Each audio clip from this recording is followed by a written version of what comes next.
Dragon Queen Session 9. Let's see. I'm with Doug, Allie, Kevin, and Kaylee, and we've been having fun. Does anybody want to give a session recap on what happened last week? We acquired a summer home. Oh, yeah.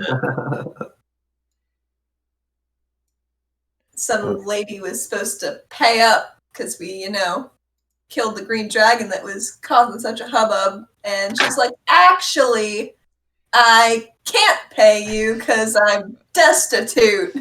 Well, I've got a lot of interest tied up in other things. And her other friend was like, oh, she can't pay you. I can pay you. And she's like, no. Balin Gibson. Yep. So we got a deed to a house that her companion was upset about. He's like, oh, I like going there. Far away, nowhere convenient, but someday perhaps will be cool. Yeah.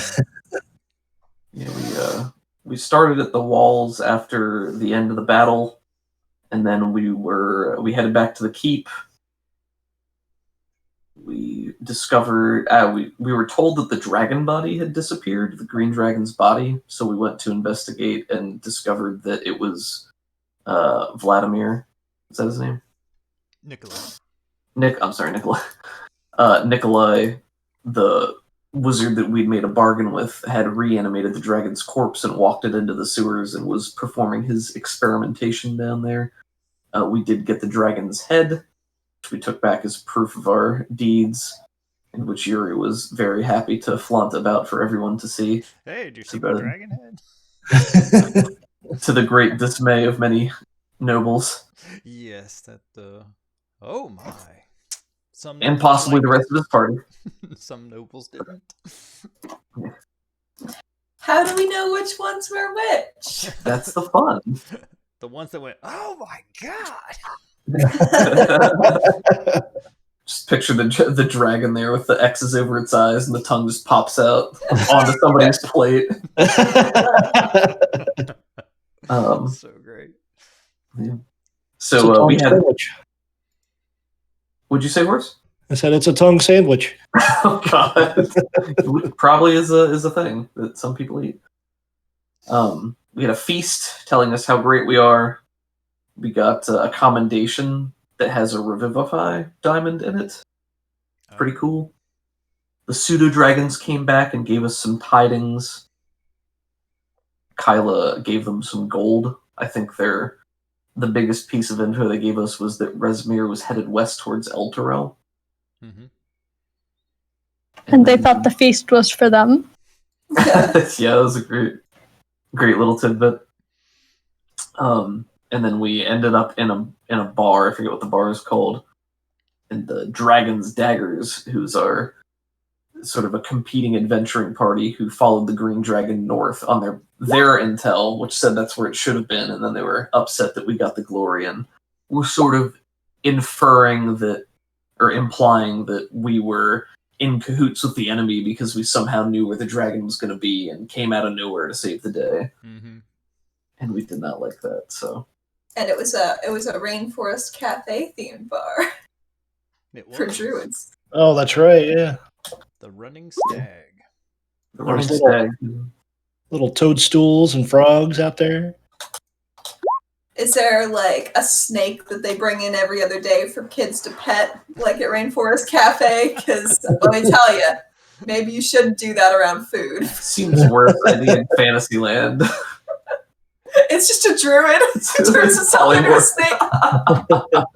That could be a Gooby character backstory. You were polymorphed as a snake and then got co-opted to be shown around at a Rainforest Cafe and don't know where you are. Somebody help me. Yeah. Is this our watch together room? Oh, right. Let me, And if you like this snake, we have some excellent rattler bites for appetizers. Mm. Real venom. Gives it that tang. Thank you for the advertisement. Yeah. Why are we still doing this? We did not get a long rest between the battle and now, correct? Yeah, you did. Oh, okay, cool. Yeah, you guys went back to, what do you call it? Can I pause this? Let's see. Is this going? All right. Trying to see the list. Where's the playlist? I want to add something here. I should have set this up beforehand. Sorry, guys. You're good.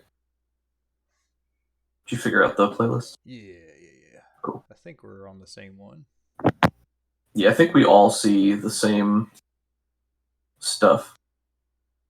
If I move the playlist to this, does that change it for everybody else? I'm still seeing Baldur's Gate. But on the right, do you see it says X playlist or Hoard of the Dragon Queen? Yeah. There we go. Okay, cool. Was it yes that you saw X playlist or yes that you saw Hoard of the Dragon Queen? I see Hoard of the Dragon Queen right now. Okay, so then it does change in real time. I see X That's cool. playlist right now.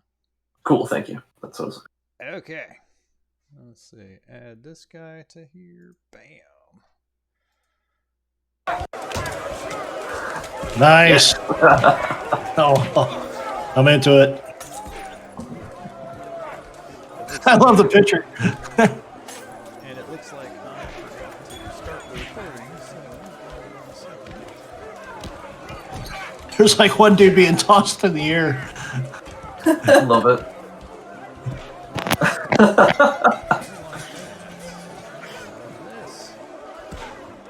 Whoa! Hooray.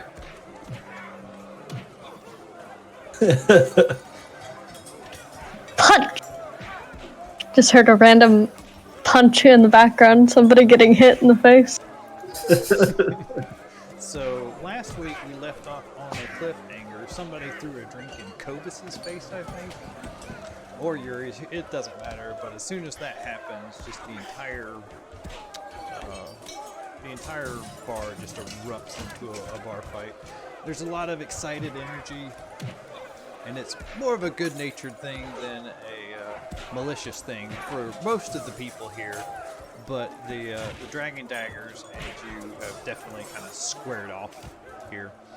The Dragon Daggers are all quiet. Hold on 1 second. Quite quiet. Alright. Well, that is lost code. Hold on a second. Chat saying I'm a little bit quiet. No problem. Thank you, chat. Thank you, chat. We appreciate your feedback.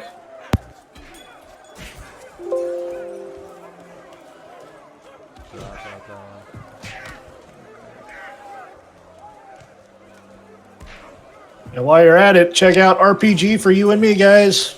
It's a good show. Oh, thank you. Yes, we do have a Cyberpunk Fantasy Savage Worlds podcast in our custom setting. It's cop drama in an underground city with science fantasy magic. And a lot of food. And a lot of food. RPG for you and me. Let me stop playing that for a second. And let's go to start sound settings. That's that. Start recording devices. Man, I hate Windows 10. I'm just not used to it. Microphone setup.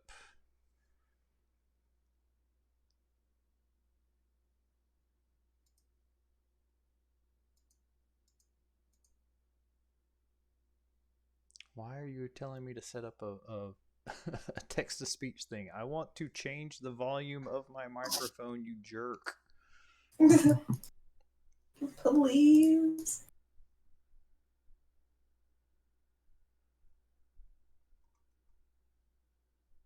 Ooh. So let you go to control panel? Is that still functionality in Windows 10? Sure. Go to control panel. We'll go to...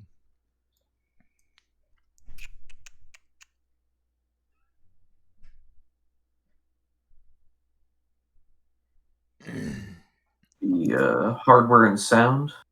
Is that what it's under? I'm on Windows 8 right now, so I don't know if it's a 1-to-1.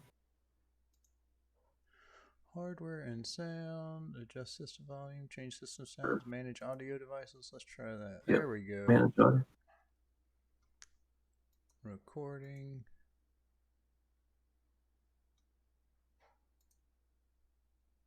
Configure. No. Properties. I have a plus 30 microphone boost. How's that? Am I good now? Yeah, you just got a lot louder. There you go, Leonard. Is that okay? Yeah. Yeah. I think you're good, man. We can also adjust you on Discord or something if we need to. Yep. Perfect. All right. So, heading back to my... Lori just came up and gave me the thumbs up. Thank you, Lori. All right. So, this isn't starting out as a lethal bar fight, and it wasn't going to be... It's going to be more of an abstract type thing. It's not going to be like legit combat where we roll initiative and start punching people and doing things like that, because I think that would take a really long time. So, if you do want to roll initiative just to see who goes first, we can. But what's happened so far is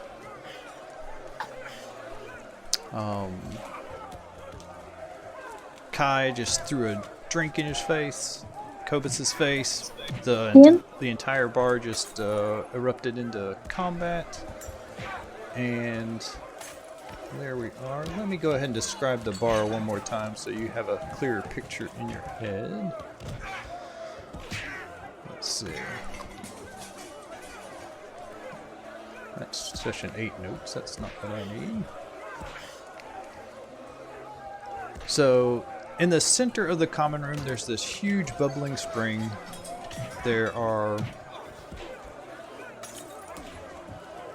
lily pads floating and little brown frogs floating inside this large pool that's inside the center of the main common room. There's stairs that go up to more seating, and a balcony looks down over the main common area. Near the roof of the building, there's this netting and these magical globes that come on when the sun goes down, and basically that it mimics the amount of moonlight and starlight that's outside. Let's see, what else is in here? Anything of note? That's about it. Yep, there we go. So that's where you're at. What would you like to do? We could roll initiative just so we have an idea of an order, like you said. Okay. Might be easier to drag your tokens in then.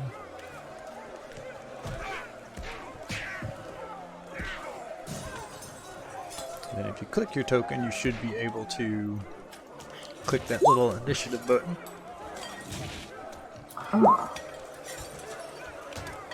Woohoo! Nice. Ooh, nice one. He did not like having that drink thrown in his face. Apparently not.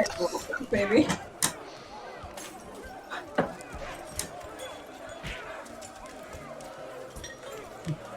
So here's- Mess with the toad. you get the warts. You okay. get swallowed. All right. What would you like to do, Mr. Kobus? I am definitely going to turn into a toad. I want the drink to still be on the toad's face, and I want to use the tongue to just wipe off the entire face with the drink that he had. Nice. And then just give the guy a smile. Oh, so you're not engaging with him. I am not engaging with him. All right. I'm treating this kind of like a skill challenge. So, what kind of role are you wanting to make? Is this intimidating? Is this? This is me trying to lighten the mood. Kobus is not a upfront, conflicted. He's not in your face type of thing. Okay. So the guy just tosses his drink in your face. Let's see, the main clock I think that's going to be out here is going to be a win the bar fight, but did you say what kind of roll you wanted to make for this skill challenge, or are you just not even doing anything? I mean, I can do whatever he thinks. If he gets like a laugh out of the general crowd around us that are beating the snot out of each other, or if you want to just try to ease tensions towards the dragon daggers, it's up to you. Whatever you feel All right. appropriate. Let's go ahead and make a different clock and just say win over the crowd. So like after everything's all said and done, you're moving towards trying to win over the crowd instead of defeat the dragon daggers. How about that? That sounds good. All right. That's cool. Let me see. Maybe a persuasion or performance. Yeah, I'd take either one of those.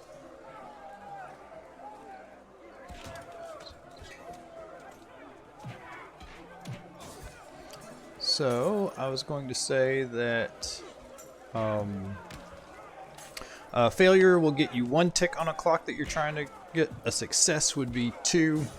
I'd say since you are kind of the heroes of the moment right now, you would get advantage on that roll. So we're gonna fill in 2 ticks on that. Yay. 1 second. Draw shape. This one will be for the crowd.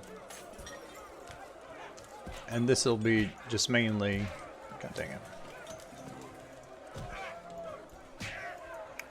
We have 2 ticks and the dragon daggers don't have any. Alright. Let me label these real quick. And who's up next? I guess I'll go with one of my guys here in a second. Give me 1 second. So, win. Oh,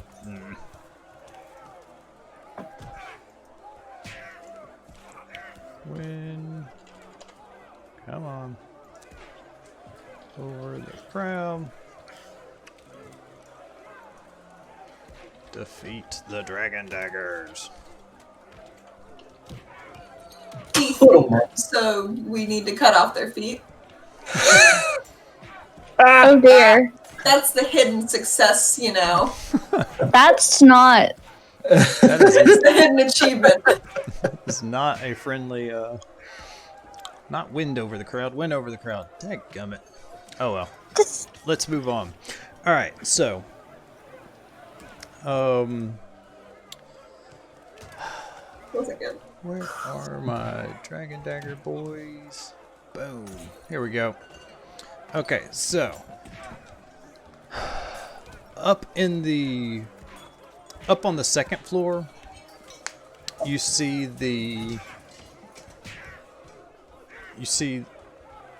this woman with long curly hair.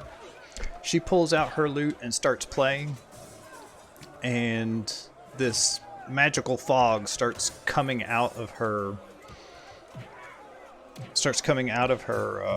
her lute. And as she's singing and she's playing, the fog rises from the pool in the middle and just kind of engulfs the common area in this obscuring mist. And so she's just trying to make it harder for people to hit each other. What would you like to... Where'd my initiative go? That's the dice roller. There's my turn tracker. I forgot to have the turn tracker up, so... this is not going well. Alright, so 20 for Cobus, 6 for... We don't have Kobold, 6 for Karen. Oh, we do have some. Alright.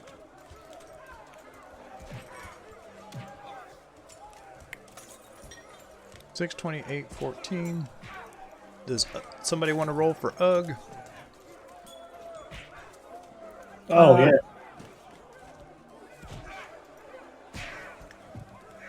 Oh, I'll put the. There's this token. Somebody wants to roll it for him? Yeah, sure. Oh, go ahead. Alright, so now we will sort. Descending. Now we're cooking. Yay.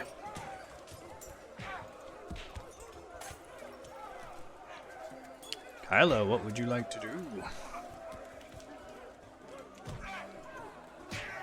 Can people around us still like see us through the fog? Can they see what's going on and stuff? Or Yeah, you can get a sense of where people are and things like that. You probably couldn't see from like one side of the fog to the other. But yeah, you can still see people. because you know what would be a great performance roll might be this lovely fly spell I have. No. Woohoo.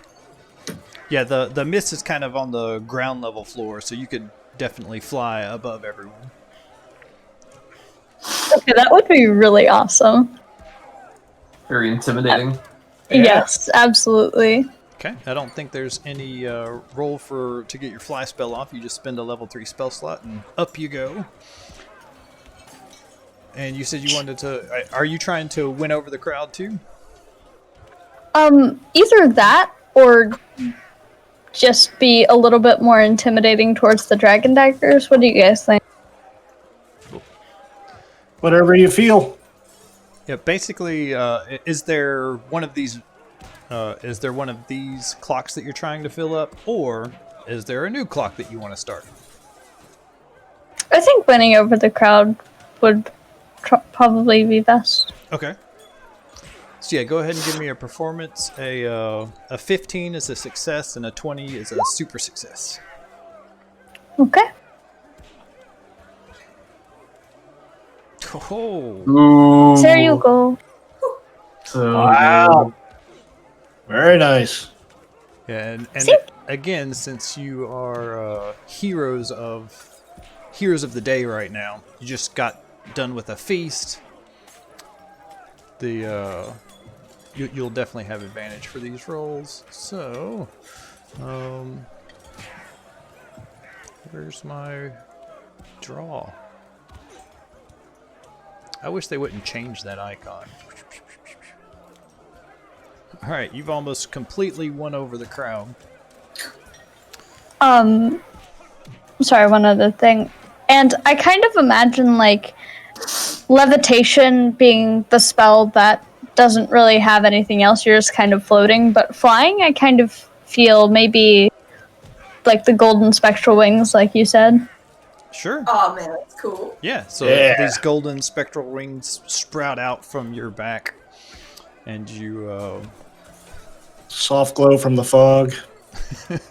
yeah, and everybody like takes a beat to look up at you, and then let's see, what does one of my guys do?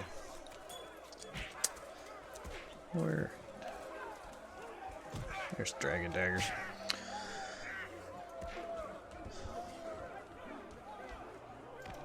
Alright, so, let's see. Yeah, we'll say Dreesy, she's up with the bard. This is the rogue of their group.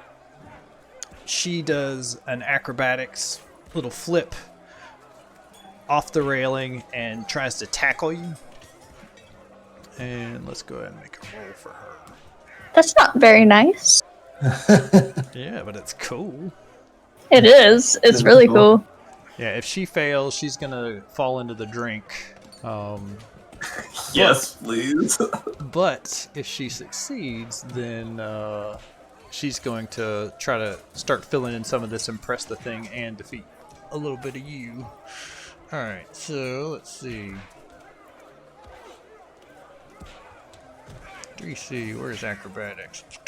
Like I said, 15 is a good thing. Oh no! No! She fails. So yeah, she leaps, but when she does, the railing gives way underneath her, and she just comes up just a little too short. You flap your wings back, and you hear you watch her plunge into the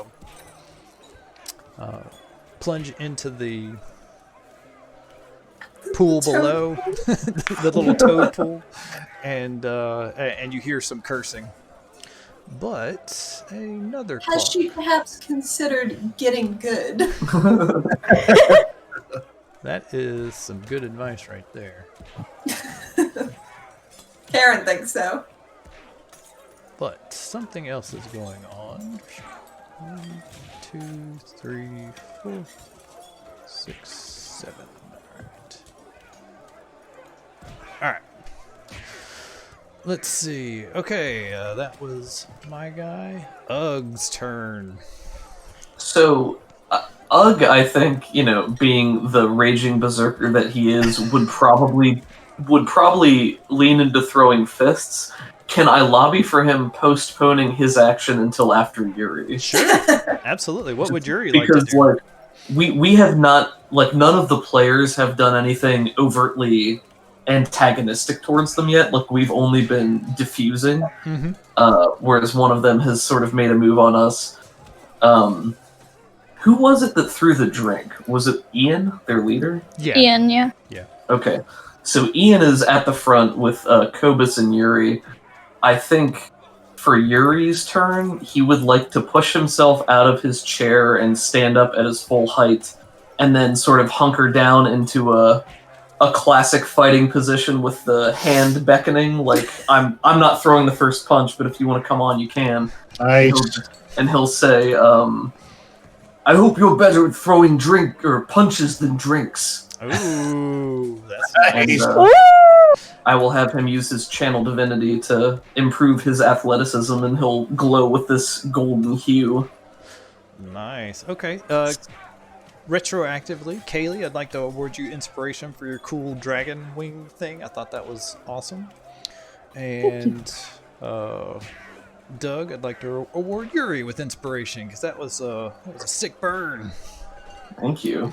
Can I immediately use it on this roll? Sure. I have some other inspiration banked, but do you think this would be a performance, maybe? Or is this what do you think? Yeah. Are you wanting to put effort towards defeat the dragon daggers or win over the crowd? I think this is definitely win over the crowd. This is posturing, right? They even went through the effort of giving Yuri a smoke machine. This could not have gone better. So he loves the pageantry of this. He's from the gladiatorial pit, so winning over the crowd is all about what he does. Or that's what he does. Gotcha. It's what he's all about. All right, so let's see it. So performance? Yeah, and you have advantage on performance anyways, so go ahead. I don't think I have it by default, but if you want to give it to me, that's fine. Yeah. All right. 24. Yeah, the crowd has been won over handily in the not even the first round of combat because nobody's really thrown a punch yet besides the tavern goers. We just look really cool, and we're clearly the good guys because we didn't start this. We didn't start. That's right. That's right. We'll finish Yeah, it. we'll finish it. All right. Okay. So that was Yuri. So you have invited him to throw the first punch. Are you defending yourself, or are you just letting him try to? I don't think Yuri he's not so brazen that he will literally just stand there and take the punch to mock him at this point. I think he wants to see what this guy's gonna do. So yeah, if he throws the punch, Yuri will finish this fight. All right. So you see him, when Kobus turns into the toad, he takes a step back and waits for the toad to do something. He doesn't, and then you offer yourself up as a target, and he takes that bait. He moves his hands in some arcane gestures, and you see his fists start to glow, and then he hauls off and attacks you with a true strike. Ooh. Let's see. Since he is... Where'd he go? This is Ian. I'll just hit you with the short sword. He's not really hitting you with the short sword. That's fine. Oh, why do you This do this chump. to me? I just want to tell a story, man. So what? How does this fail manifest? So if he's making his own fist glow and he's going to punch Yuri, so he's fighting Yuri with his own fighting style, basically. I want to say Yuri just even reaches forward and catches the fist as it's coming. Nice. Right? Because he's in a ready position. He's waiting for something to happen. That's not a very good roll. It's nowhere near his armor class. Mm-hmm. And he just breathes out and fogs up the dude's armor like a raptor in Jurassic Park. That's good. I like that. So yeah, he just catches the fist and gives him a sidelong smirk. All right. And says, Oh, It he looks like mad. It looks like your bark is worse than your bite. Nice. Okay, so now I guess it would be Ugg's turn. Can we have Ugg laugh derisively?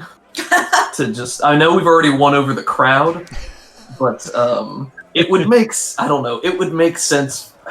What do you guys think? Do you think Ugg should just sucker punch the guy as Yuri's holding his fist? Is there a new plot called Humiliate the Dragon Daggers?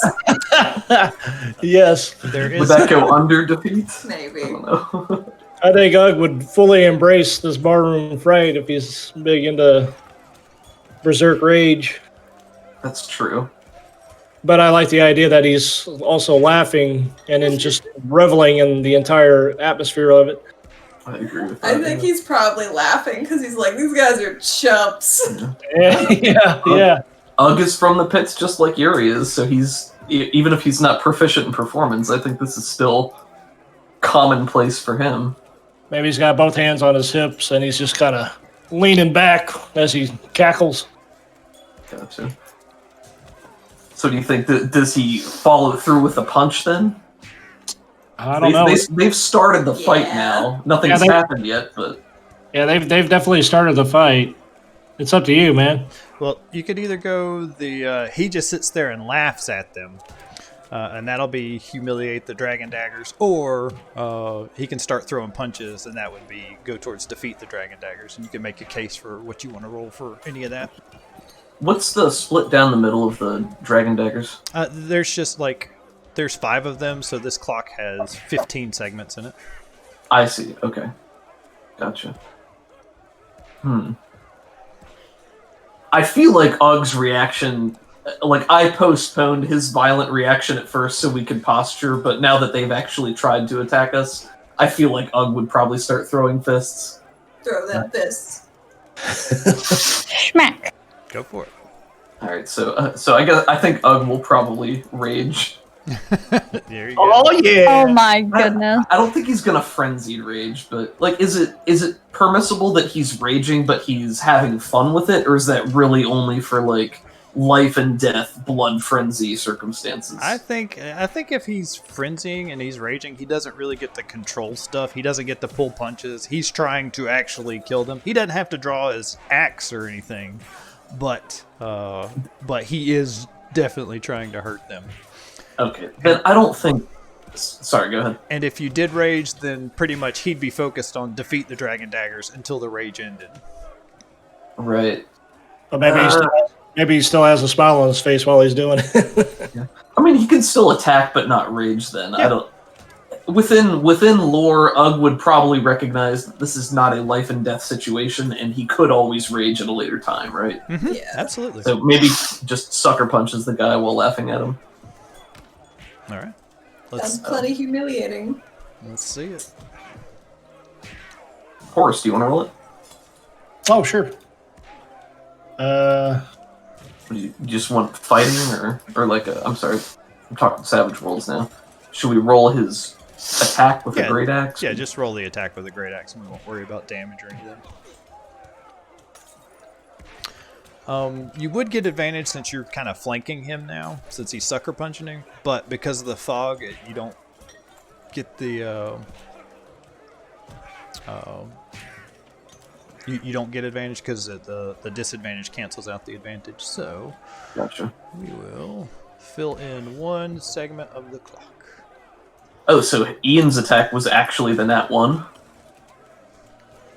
Actually, no, because he had Oh, the true strike. yeah, he had true strike. Right. Gotcha. Okay. All right.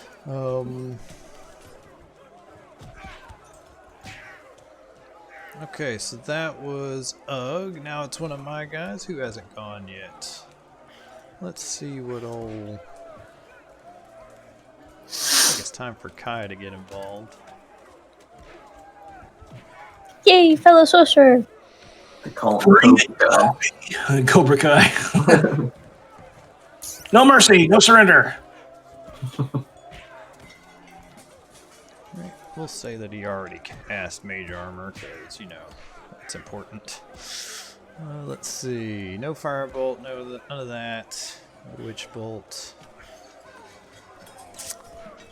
I think he's going to cast Web down there on Ian, on on Cobus and Yuri and Ugg, since they're all kind of right there. Mhm. Karen, are you with the main group right now? Like, do you? Oh yeah. Okay. All right, so he's just casting Web on you. Let's see. Everybody make a dexterity save, DC 13, I think. Oh no. It says 15 on my screen. Oh, sorry. Yeah, 15. Oh no. Everybody? But I can make a strength check later to break free. So The second one was for Ugg. Okay. Can I use my inspiration? Yeah, absolutely. Oh yeah. I'll Can I- leave this one, that's fine. Can I spend a luck? Hey, yeah, nice. Yes. We did it. Nice job. Yeah, Thank absolutely. you. Just keep up with it. Let's see. And then Ian's down there. And he is going to... Where'd he go? Ah, Oh. When did we last refresh our luck? When would that have been? Should have been last night, so it should be... Everybody should have 3 points minus what you Okay. just spent. Cool. Thank you. How'd Ian do? I didn't see it. Oh no, Ian's stuck. The fool. Oh my. Alright, so what is this? Your speed becomes 0. All trees. Each creature that starts turning is restrained. So everybody's restrained until you break free.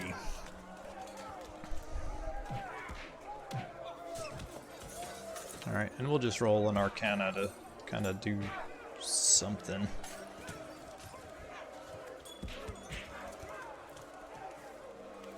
Core Arcana. Shabamo. Alright, so you actually got a success trying to defeat you guys.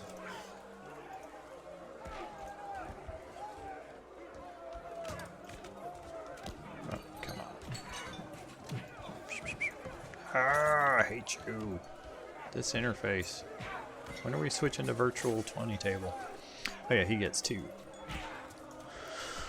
Okay. What would you like to do, Karen? I'll tell you what Karen's gonna do. Karen sees that lute being played and would like to sleight of hand her mage hand to start plucking strings that shouldn't be plucked and messing her up to shame That's her. That's awesome. awesome. That's I super love cool. that. Yeah, go ahead and take an inspiration for that. I'll be right back. I gotta look up one thing for what this thing is actually... This is a magic item, and I just want to look at some of its data real quick. Oh, I love that idea. That's this is a awesome. great idea. Gotta use those cantrips. That's all I got. Versatile. Just love the image of her looking down, being like, "What is what?" Karen just on Yuri's back, cackling from across the room. Love it. I think that's how she avoided the web. Is she jumped up on Yuri's back and just is holding onto his armor like the scruff of his neck. I like it. She's not getting her feet stuck. No, thank you. Did we hear where Kai is, the sorcerer who just used web? Is he up on the second story, or is he? I think he'd be down at the bar. Gotcha. All right, what were you rolling, Miss Allie? You said sleight of hand? Yes. Do it. You Do it. Do it. And is this going towards the humiliate or the defeat? humiliate. Humiliate. Humiliation. If that isn't enough, I will re-roll it with my luck point because I really want this to go well. That's a failure. You need a 15. Oh, did it say 15? No, I'm saying 15. Like the DC Gotcha. for them is 15 basically. So would I be able to re-roll? Yeah, you can spend a luck point to re-roll. I have a +6 to my sleight of hand. It shouldn't have gone that poorly. There we go. There we go. Yeah. That's how you do it right there. That is 3. So and for the crit success, let's let you choose what happens next. Ooh. Where is? I think it's Instrument of the Bards. Is it in our compendium? Oh, that's what I should have done. I'm a newbie. There it is. Okay. So all of them get access to this: fly, invisibility, levitate, protection from evil and good. And since this is a loot, it gets animal friendship, protection from energy, and protection from poison. So, if you want one of these spells to go off, you can, or you can just completely get rid of the fog. I like the fog. It's very thematic. What were my options again? Let's see. We've got fly, invisibility, levitate, protection from evil and good, and animal friendship, not useful. Maybe, might be useful, and protection from energy. And it would affect, like, the fog area, like, everybody in it? I'd let, like, you got a crit, so I'm saying you're plucking on this magical thing and you're doing it so well, you just, like, have this inspiration to, you kind of see the melody in your brain and have your mage hand go off on it. Then I would love everybody to start levitating. I thought that's what you'd say. Oh, wow. Can I throw one other option to you? And I have no horse in this race. Okay. Animal friendship for the frogs in there. Oh my If the frogs god. start Well, piling I want them to be safe. That's okay. I want like the your frogs idea. They'll levitate, but they'll be safe. Just frogs swimming Yeah. through the air. Let's look up levitate real quick. So I think levitate, you go like 15 or 20 feet straight up, but cannot move without like force being acted upon you, if I'm remembering right. Yeah. Wild. So, we'll say I just think it's neat. I think it's one target, so you don't get like the whole bar. Who would you like to levitate up? Probably that chump that's been punching Yuri. Also levitate Oh. Ian up into there. He's also webbed right now. Oh, is he webbed? Could I levitate the bard? Yeah. Oh, wait, I just had an idea. You know how, I think her name is Drycy, she's like soaking wet right now because she just fell in the middle of like a fountain? Ooh, Yeah. that would shame them so much. It would, because she would be in full view of everybody and everybody would see if they didn't see Suggestion. before. That one. Could we also include the frogs as they're in there with her? Sure. Yes! And I went ahead. There's just like an orbit of frogs around her. I went ahead and filled in one more pip of the humiliate the dragon daggers. Wonderful. Awesome. Turn well spent. What a great idea. Okay. Oh my god. Let's see. We have a. The last person was their cleric, Lana Aisha. You see her walk behind a pillar, and then two of her split out. And she wields her holy symbol and tries to heal some of the damage that you did to Ian earlier. So we'll make a healing roll. You've only got one pip there, so... Did we hurt him? Yeah, like Ugg failed a roll or whatever. So... Oh, I thought that many missed. He did, but like the way clocks work, even on a failure, you still fill up some of it. So whatever you're doing is moving towards a goal. I see. Okay. My mistake.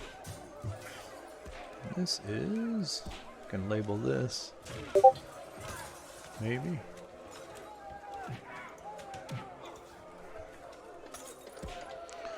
Guards show up. So when this thing gets full, the guards show up. Oh no.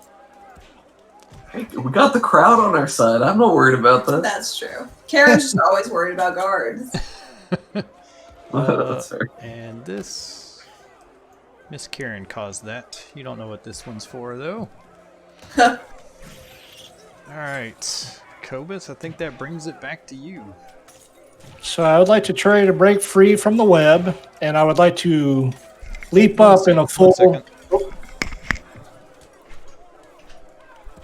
I just realized I have that stone that I can use to summon guards.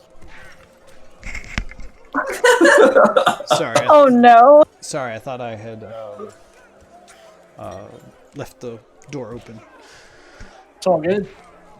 So I'd like to try to break free from the web, and I want to try and do a leap if I free myself.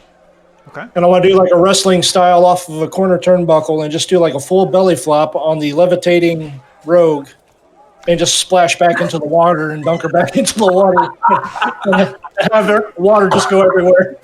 Okay. I really hope this is a success. If you have inspiration, you can No, spin. I don't. All right. I am out of inspiration. Dexterity, you said? You can do either acrobatics or athletics. I forget what it is.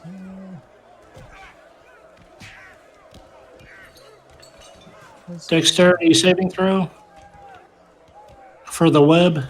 Okay. A creature restrained by the webs can use its action to make a strength check against your spell save DC. So you can use the... or you can try to burn it away, but that might set the bar on fire, which would be no bueno. No. So strength check, actually. Okay. Strong. Strong.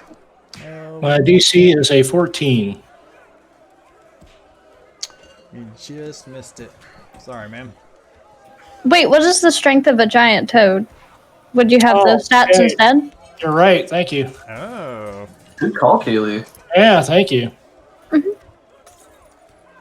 Should be a +2.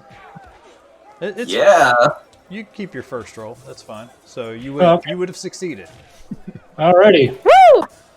So I want to dunk her back into the wrestle style All right. and have water just go everywhere. Go ahead and give me an acrobatics, I guess. Or you can lash out with your tongue and attack her, and just drag her down into the water. No, I want to do a full belly flop here. Love Acrobatics it. sounds good. You don't manage to connect with her, Okay. but you do still. I think this was going towards the humiliate thing. All right. Sure. And that will fill in 2 more ticks of this, because you do splash down into the pool, and water just goes everywhere. The floor is slick now. Everybody that was webbed is now both webbed and soaking wet. I'd like to do like a toad-like grumbling laugh while I'm doing it in midair. Go ahead and have inspiration too, Cobus. Oh, thank you. That was an awesome. Because it was an awesome attempt. Let's see. What is this bar? This one that's filling up here? You don't know. Okay, gotcha. Ooh, spooky. Let's see. Who wants to go next? I guess. Let's see what Kai wants to do. What kind of spells does he have? I don't think he'll do that. His web concentration, I think that it is.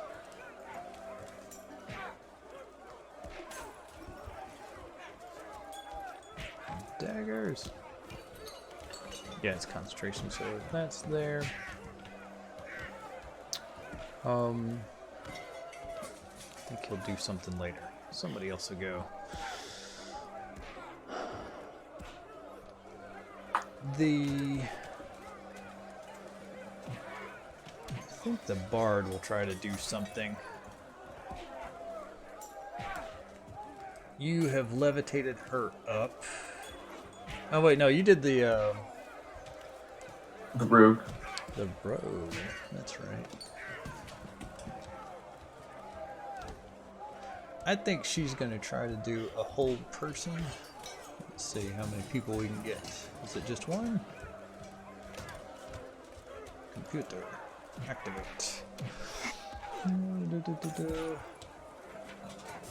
Wisdom saving throw. I think she will hit Ugg with that. So someone can make a spell save DC of 15.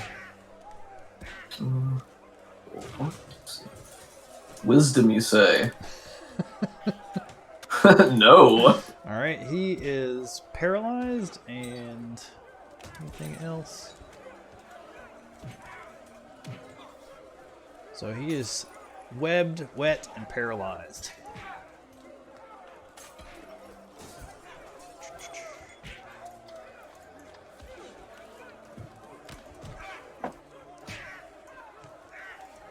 And she bats away the mage hand.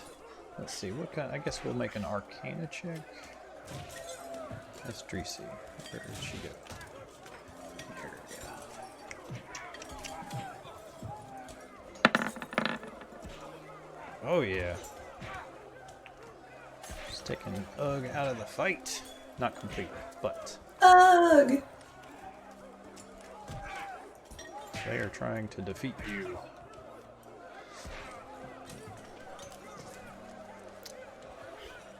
Oh, sorry. There we go. All right. Cobus went. Kyla, Night Gem, what would you like to do on your radiant golden wings flying above this bar fight beneath you? I can kind of see 2 options here. One of those would be, in revenge, to cast Hold Person on the Bard, because she cast Hold Person on Ugg. Or she has a really good persuasion. I'm not sure if it would be allowed to try to persuade one of the dragon daggers to not fight, or like just to back down or something. Yeah, you could use persuasion to work on the defeat the dragon daggers thing if you want. Yeah, maybe just saying something. Probably not to all of them. Maybe just one or 2 of them. Like, Yeah. you know, obviously, we've definitely gained the crowd support, and Tracy is not having a good time in the drink over there. Shut up. Yeah, go ahead and roll. 15 is a success, and 20 or higher is a super success.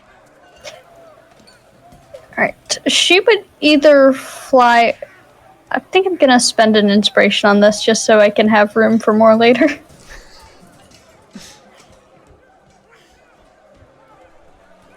case we get inspiration from the interlude thing again. Right.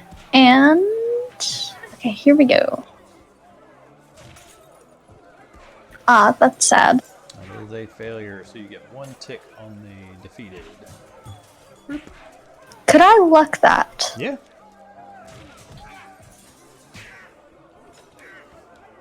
There we go. That's more like it. Wow. Give you Natural 20s today. 2 more, and let's see.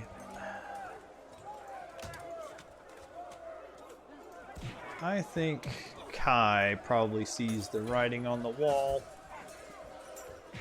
and he will cast invisibility, which is another concentration spell, so the webs kind of dissipate in this etheric smoke, and he just disappears, and you just don't see where he goes, but you're pretty sure he's leaving.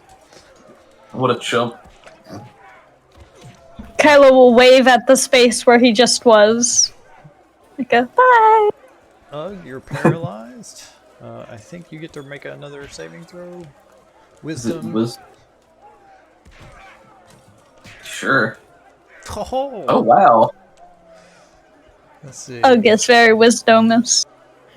At the end of each of its turns, so basically he lost his turn for failing that first save. With a mighty flare of his nostrils, he frees himself. Let's see. Yuri, would you like to go? I can. I mean, if another one of them goes because of the turn order, that's fine too. That's okay. Kai left on that turn. Okay. Well, Yuri was gonna try to swing Ian by the webs to throw him into somebody else. Yes. But now that the webs are gone, what would he do?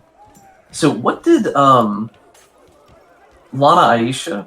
She's the trickery cleric. She's the one that split into like a mirror image or something. There's 2 of her out now. Yeah. Okay. What did she do last time?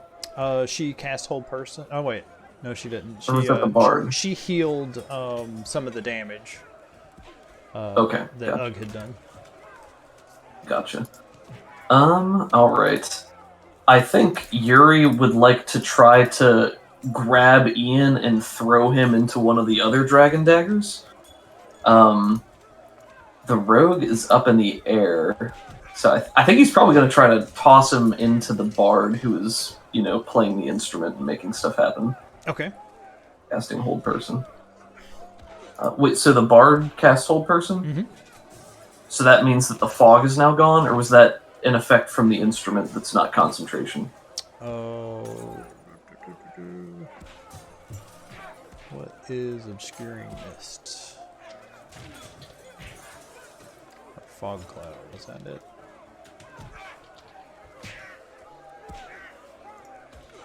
How taxing would it be for Yuri to throw Karen up onto a chandelier?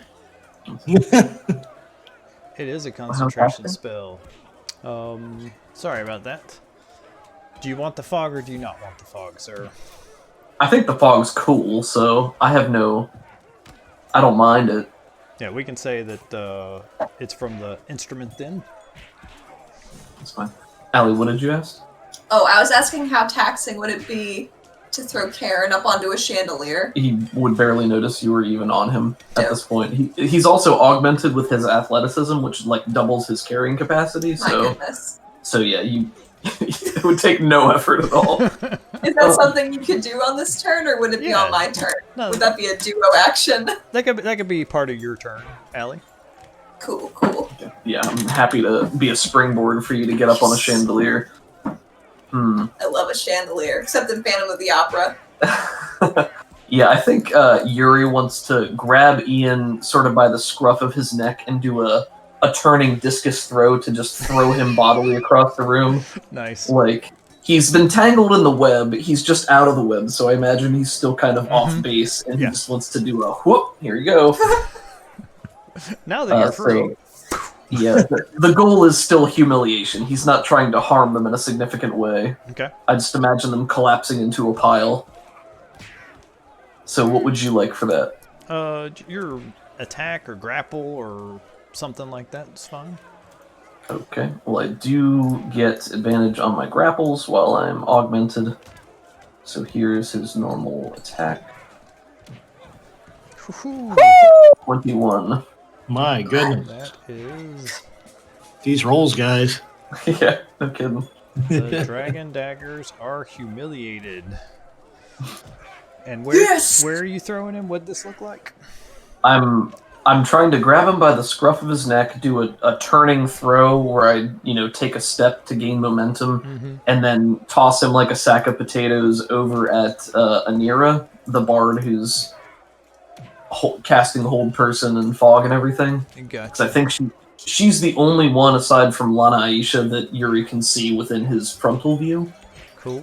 And I'll give you one more pip of defeat the dragon daggers, if you'll take one more fill of this mystery bar.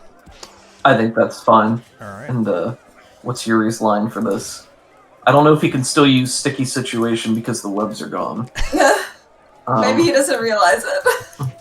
Yeah, there you go. He's just like, let me help you out of this sticky situation. Just tosses him across the room. And Yuri's like turning and looking around, kind of sharing the joy with the crowd here, like laughing about it all and not feeling hurt by any of this. So they are humiliated. What are they gonna do? They're doing okay in the fight. One of them's gone. One of them's twisting in the wind in a very literal way. One of them's in a fountain. With froggy friends. Alright, yeah.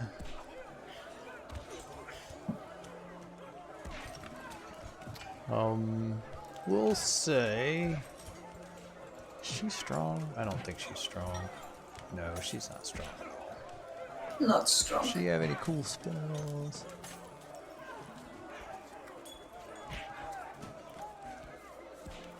Oh wait, that's the bard. On Aisha is what I'm supposed to be looking at.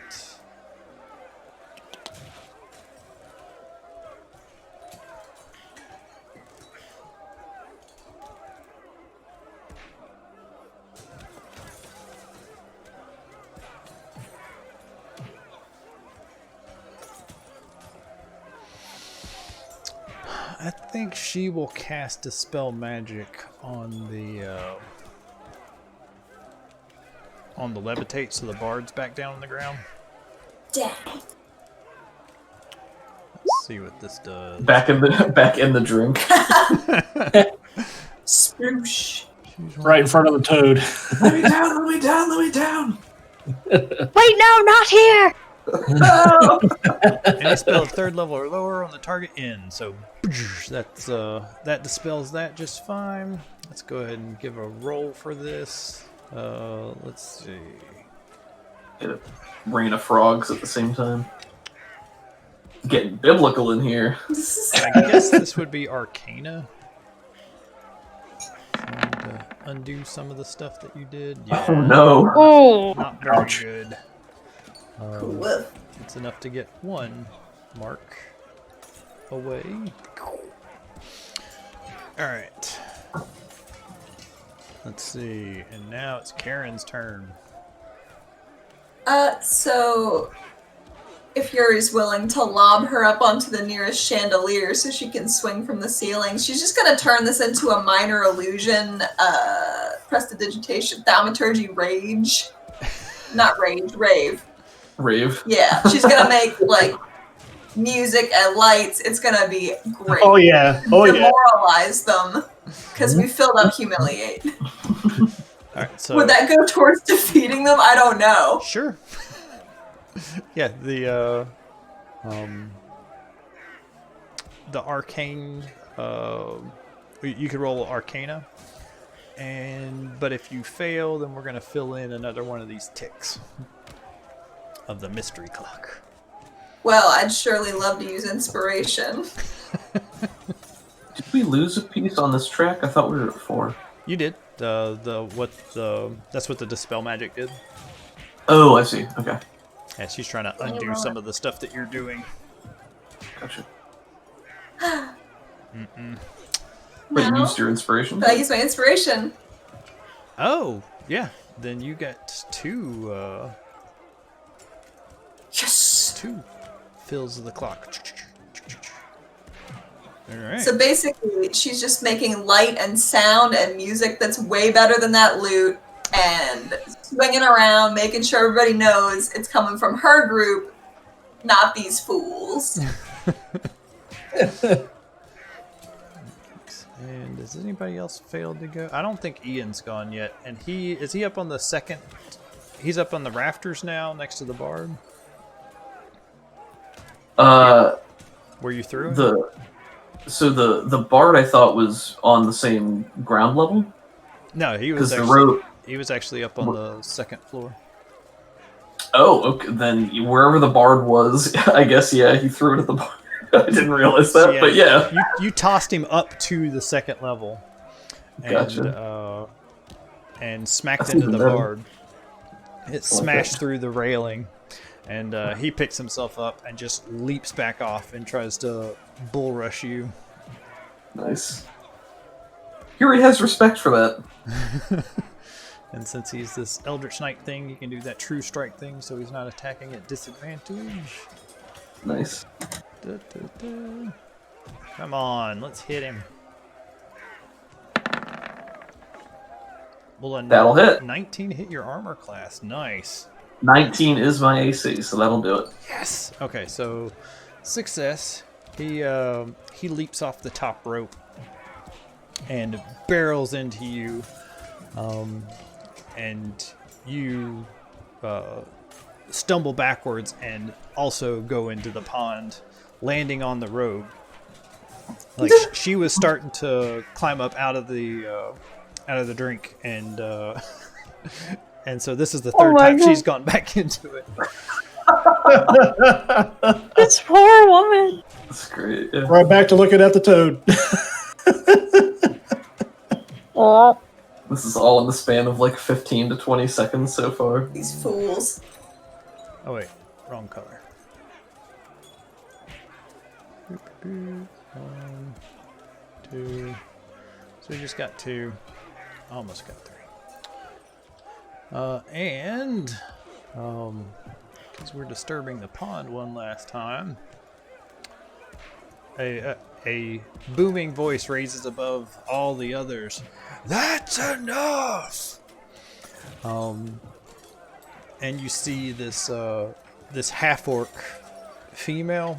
She starts transforming and growing. Her skin gets covered in bark, and it looks like she's growing into this massive treant. Ooh. Oh boy. Has she been in the room this whole time? Yeah, she has been trying to The like bartender, right? toss people out and get people to stop fighting. You weren't really paying attention to it because, well, you had other things to worry about. But now it's clear that she wants this bar fight over. Kobus, it's your turn. All right, with the rave music going on, the little toad bud is kind of wiggling in rhythm with the music. And it's going to walk over to Kai after hearing the booming voice and just kind of sit on her. And he's not going to do anything. you mean try? Can't say her name now. Oh, yeah, I'm sorry. Dicey. Tracy, yeah. Okay. Yeah, give me a acrobatics or athletics or an attack roll. And that'll be fine. Let's see.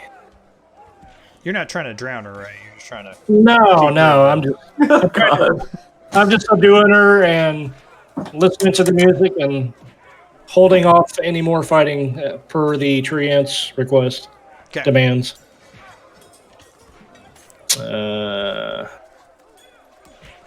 I guess. Let's see. What's her armor class? I think that's gonna hit, and she's grappled by you. All right. I will go Nice. ahead and fill in this clock a little bit.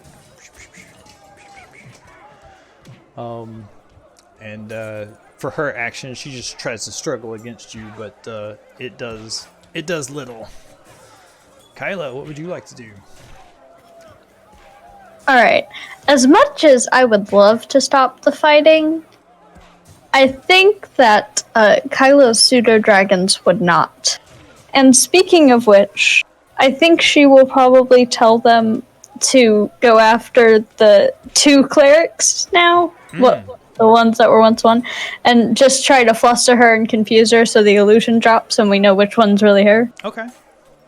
Just by flapping around and squawking and Yeah. So being annoying.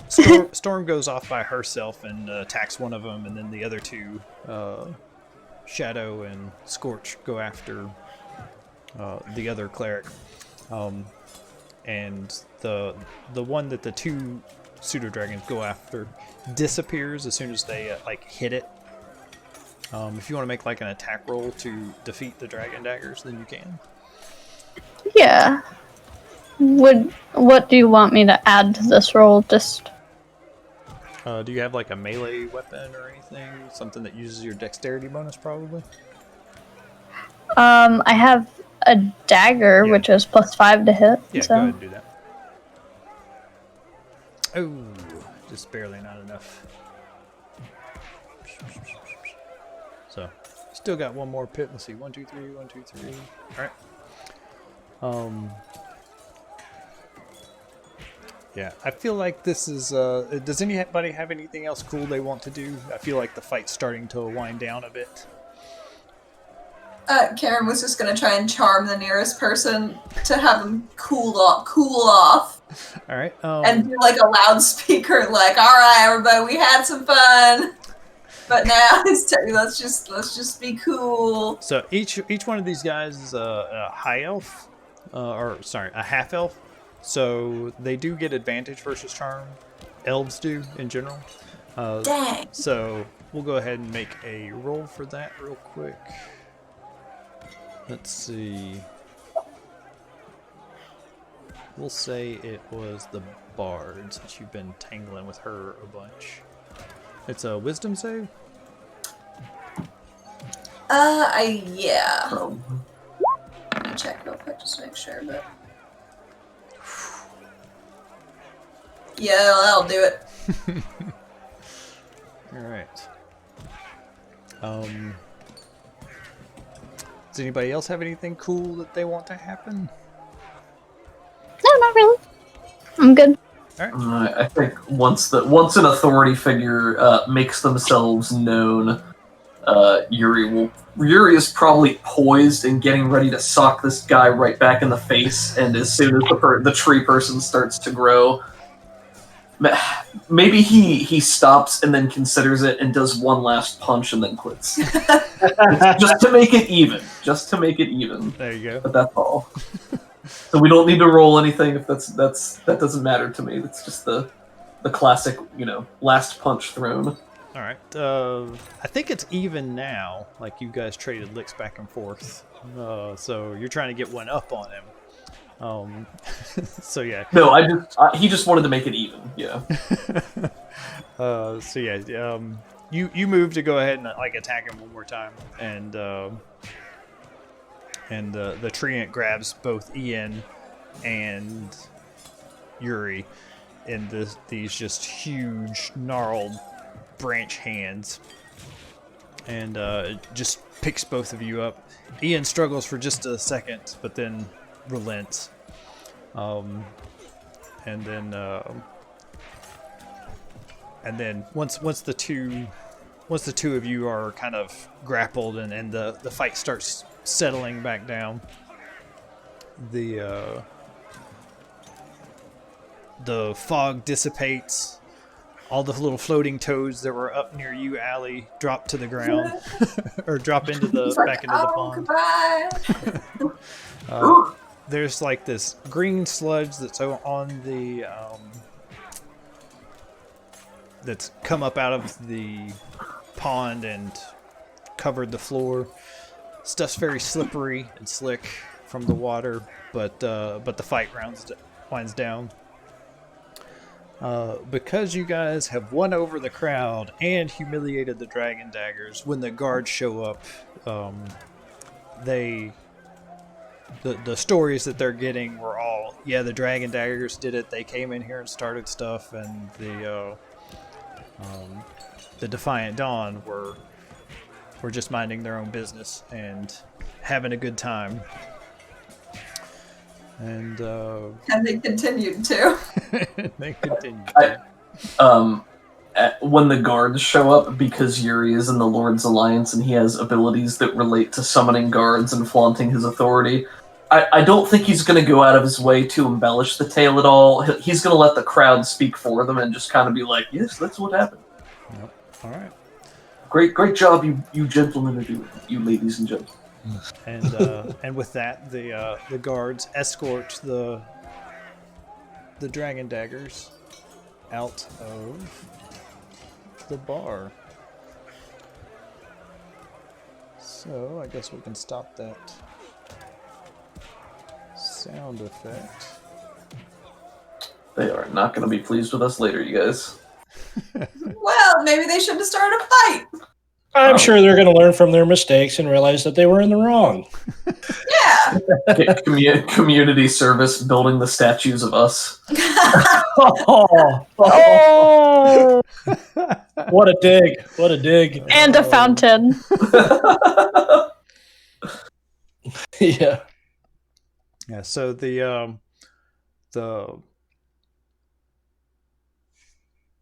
the druid comes back into normal half-orc form and starts getting everybody out, getting people to leave so that he can start cleaning up the damage and mess with that.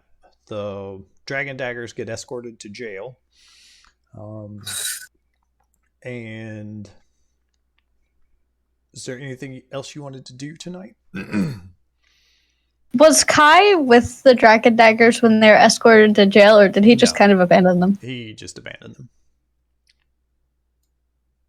Do we want to snitch? No! Are we narcs?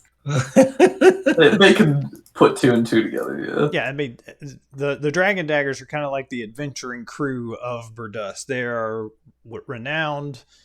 They have their own bar, so everybody knows who all was here. So you don't have to narc on them to say, yeah, and Kai did this. Wait, they have their own bar? And yet they came to the one we were at. Yep. What is their bar? Let's see.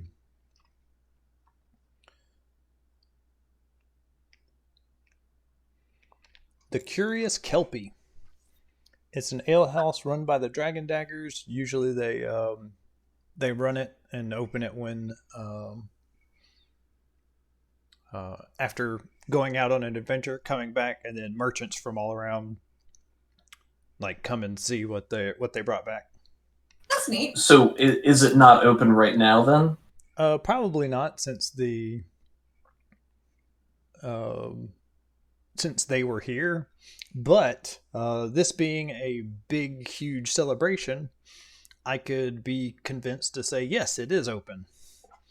Could I lobby for it being open and our characters being aware of it, and Yuri saying, "All right, everyone, all right, simmer down.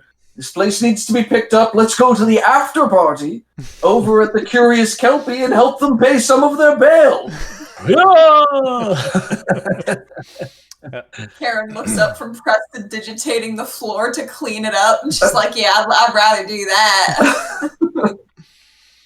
But she is trying to help in the meantime, because they kind of roughed up this person's establishment. That's true. By being there.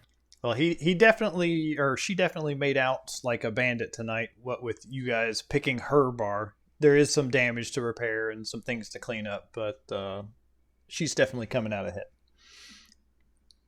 Yeah, if possible, Yuri, even if the group doesn't go there, Yuri would like to direct people to go to that bar as both an olive branch to be like, hey, we're good on this end, but also sort of a backhanded slap to say, you're welcome. We'll give you some business because we deign to. So it's sort of a front hand, backhand, I guess. We call that a Can- punch. It's like when you're patting someone on the cheek, but the last pat is a slap. Can Kyla help to clean up the running stag a little bit? Yeah. Yeah, if you wanted to do that instead of go to the after party. God, it was a second layer of after party, wasn't it? Mm-hmm. Karen wants to go to the after party. Yeah, Cobus She's definitely wants to go to the after party. Yeah, so the group will split up for a little bit, and you make yourself available to help the half orc and the staff clean up, rearrange things, and she thanks you for your time. And there's still plenty to do, but she says thank you, but you should probably go catch up with your friends. Of course, good luck with the rest of this. I'm sorry for the disturbance they caused. Yes, it's not your fault, so. But thank you for assisting. Is the Curious Kelpie on here? It's not. I would picture something like that would be on the water's edge. The only building that was destroyed during the dragon fight. So, yeah, I didn't have anything planned for the Curious Kelpie. Oh, So, and we don't need to have a scene there or anything. I just thought that would be a fun tie-in to humiliate them further.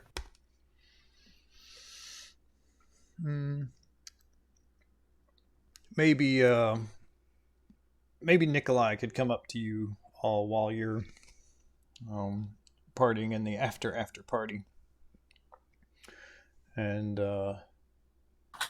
he says, "Well, I am finished with the corpse, and I won't. It's yours to do with what you will.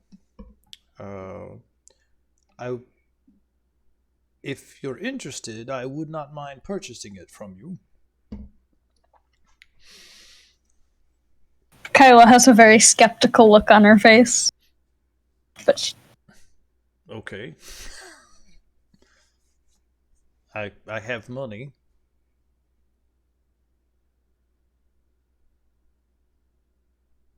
Hello? Cobus will just kind of look to the group and Maybe we should talk tomorrow when you have less beer in you. how much would you be willing to offer? I think something fair would be 1,000 gold pieces.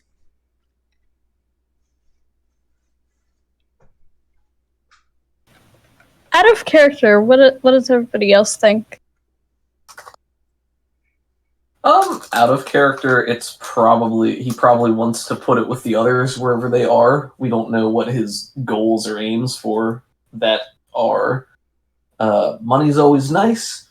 Yuri doesn't even need to be aware of this interaction in character. That doesn't bother me. I think any way is interesting. I think if it turns out being a bad idea, then we just made the story more interesting. So, if you want to take a stand and say I'm not cool with that, I think that's also appropriate in character, and I support that too. yeah, I agree with what Doug said. Either way you go, or whatever you decide, I'm totally cool with. I would say if you're willing to sell it, I would say try to haggle.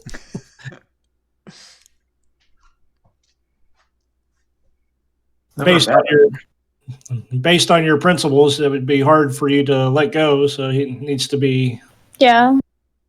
a sweeten the pot type of thing, if you want to go that way.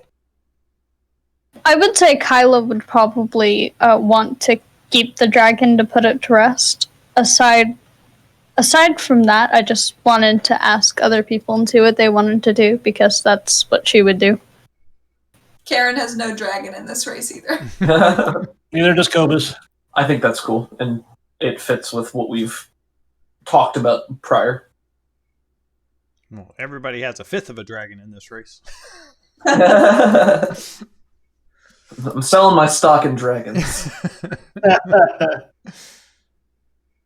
So, Poor time to sell. how about it?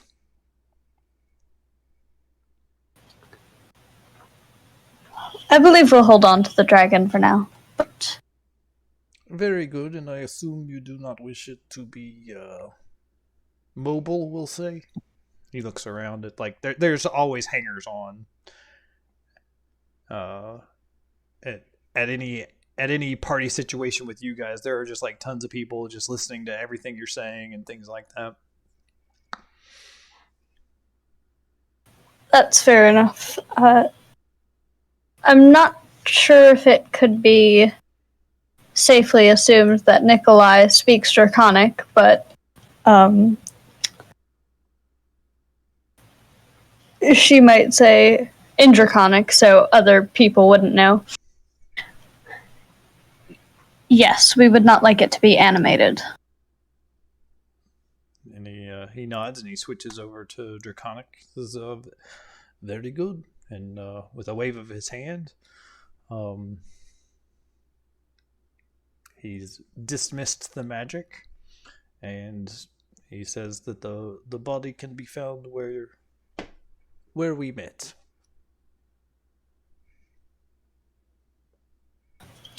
All right, thank you. All right, and he excuses himself and starts walking to the, what was it, the silent sword, or what? Sign of the Silver Sword. Nice. All right. Oh, can I try something? Yes. I hear them talking in a language I don't understand. I'd like to use my new spell, Tongues, to listen in. Absolutely, yeah. They switched over to Draconic. It's loud and crowded, and he's not really paying attention to you, so you get your spell off without anybody really noticing. And then as soon as that happens, just the words get translated in your brain to something that whatever your native language is, probably Halfling. And Probably. And it just completely makes sense to you. Gotcha. Could I try to follow him out? Yeah. Does tongues make it so that you can speak the language too at the same time, or just understand any language? It says I have to touch somebody. Hold on. I think tongues is speak and understand, right? When the target speaks, any creature that knows at least one language can hear what the target and understand what it says. I think I went the other way. Okay, I can only understand it. And I would have had to touch them. So you could have touched yourself, and now you understand any language that you hear. Like just giving yourself a pat on the head. Pat, pat. Just a little pat, pat. All right. Well, if you're wanting to sneak after him, then give me a stealth roll. We have some magic items in the party that might help with this, but I think that cloak is Kyla's. Do you mean my spell invisibility? Oh, never mind. There we go. Yeah, if you wanna do that, you're guaranteed to follow him. Yes. Because you can follow him far enough behind, and with invisibility and you being stealthy, then you're good. And I think invisibility lasts 10 minutes. Or is it an hour? I think it's an hour. Let me check. It is 1 hour. Okay. Oh, wow. So yeah. With concentration. Yeah, so as long as you're not taking damage, which you won't be, you'll be able to follow him. She doesn't want to follow him too far. She just wants to follow him to there's a pocket with less people to overhear stuff. Okay. He's not talking to anybody, and his plans were to head back to the Silver Sword. Is there anything you're wanting to learn about Nikolai? No, she just wanted to talk to him, but like not around other people. I got you. So maybe at some point he feels like a tap on the small of his back, what she can reach. All right. Yes, and he turns around. Ah, are you still invisible? She dropped that Okay. as he's turning around, so he knows she could do stuff. Karen, is it? Yes, I have forgotten your name, but I know what you do, and I have a question. Very good. Can you talk to dead people? Let's see. Is that a cleric spell? 1 second. Speak with dead. Bard, cleric, and wizard. Da-da-da.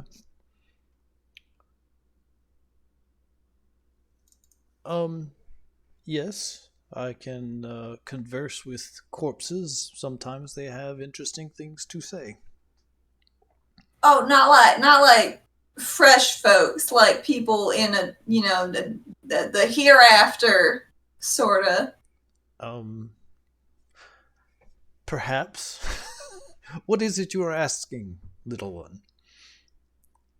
I don't know if someone's dead, and I haven't been able to find them for a bunch of years, and I was just wondering if I could hire you to work on that for me.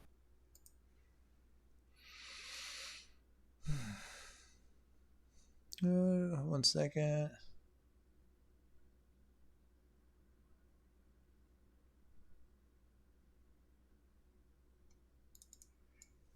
Yes, I believe that is something I could do. If you would like to come to the sign of the Silver Sword in the morning, and I can perhaps cast a spell and give you the answer you seek. That sounds good. All right, goodbye. She runs away. She's a little drunk at this point. It's not something she would have normally asked, but it's been kind of a trying day or two. Yeah, okay. And he watches you walk down the street in mostly a straight line. Mostly. And turns back around and heads to bed.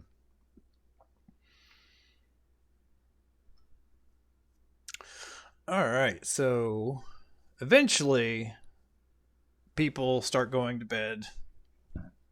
Yuri, this might be presumptuous, but maybe even you're getting tired of telling the same story.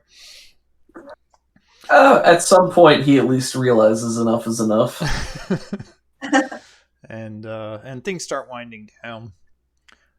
Kai would probably show up at some point if you wanted to interact with him for anything. At their bar, you mean? Yeah. I think if he recognizes him, he'll hold a glass up. For Yuri, that was very much like no hard feelings in the long run. It's seize the opportunity. They happened to get the glory in this case. They were where it needed to be, and it's unfortunate that the dragon daggers were in the wrong place at the wrong time, but he can't help that. And he's not going to feel bad about it. And they were kind of jerks, but he feels like they got their point across, so yeah, he'll raise a glass and nod to him, and if Kai comes over and talks, then he'll make that clear. Yeah, just be friendly. He accepts the nod and accepts the raised glass, but he doesn't make an effort to talk with you. He just heads into the back. I'll let him go. They've gotten enough humiliation, and this was the only one smart enough to bail beforehand. Yep. Yeah. Yeah. Otherwise, he's satisfied. Okay. Yeah. And with that, we'll head back to the keep probably and bed down for the night. Everybody get a long rest, replenish your luck points, all that fun stuff. Yes. Nice. Love it. Yay. Now I can fly 2 times. Maximum flight. Maximum liftoff. Whee! Is this a good spot for a short drink and bathroom break? Absolutely. Okay, cool. All right. We'll be back shortly. I will also be back. I will also be back shortly.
I am back.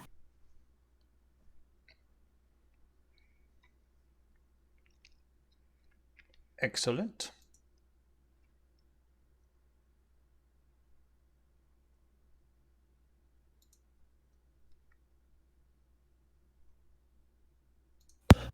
All right, I'm back. Welcome back. Thank you. So how you doing, Ek? Good. Excellent. Good. Woke up too early to be playing 1 minute turn Blood Bowl, but So when's the next Blood Bowl series? I'm in another tournament that's starting next week. We're doing nice. a match every other week or maybe every week. I don't remember. But out of 100 coaches, I managed to qualify with my Wood Elves, so I'll be throwing them into the tournament and with 7 other coaches, I think. Cool. Good luck, man. Thanks. Yeah, good luck. Yeah, that one I'm feeling a lot better about than the Blitz Pit. I'm a slow player anyways, and the first coach that I've ran into was he's just a really solid coach. Yeah. It's almost like speed chess. Mm-hmm. Yeah, I struggle with 3 minute turns even sometimes because I like to think about things. Yeah.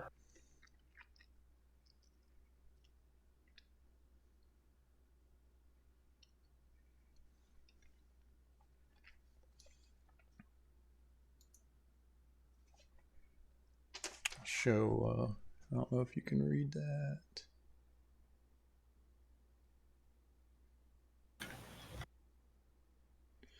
It's a little note was waiting for me on the computer. Good luck with your Blood Bowl games. Love you from my lovely daughter. Aw.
How about you? How you liking Valheim? Still the game to be? Oh, yeah, man. I love that game. We've had to learn a lot. There's still early access, so of course it's got its little bugs here and there. Mm-hmm. So we're having to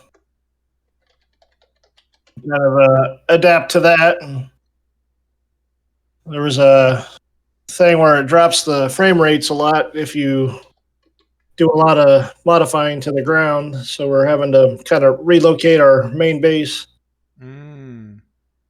which is good because it's a fun excuse to build some more stuff. We're about to face another one of the bosses in a different biome of a swamp. That should be cool. Yeah, it's a fun game, dude. How's Lori liking it? Oh, she's a big crafter. She's always liked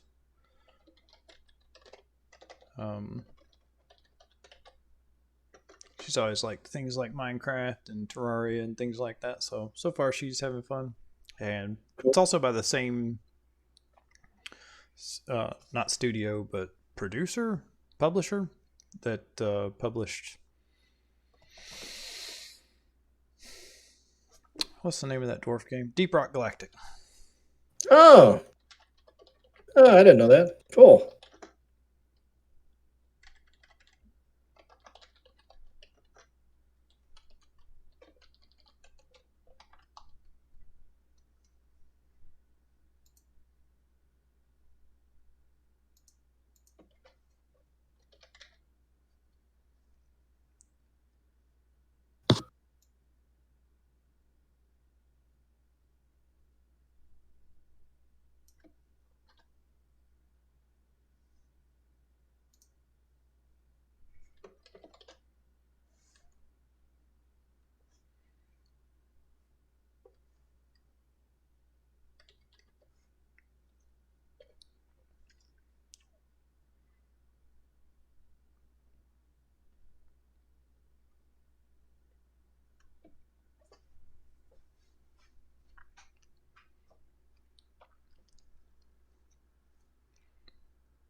Hey, sorry for the delay, guys. We have a broken plate in the kitchen that I need to take care of really quick, so we need like 5 more minutes. If that's okay. Take your time. Yeah, of course, sir. man. All right. Sorry, guys. We'll be right back.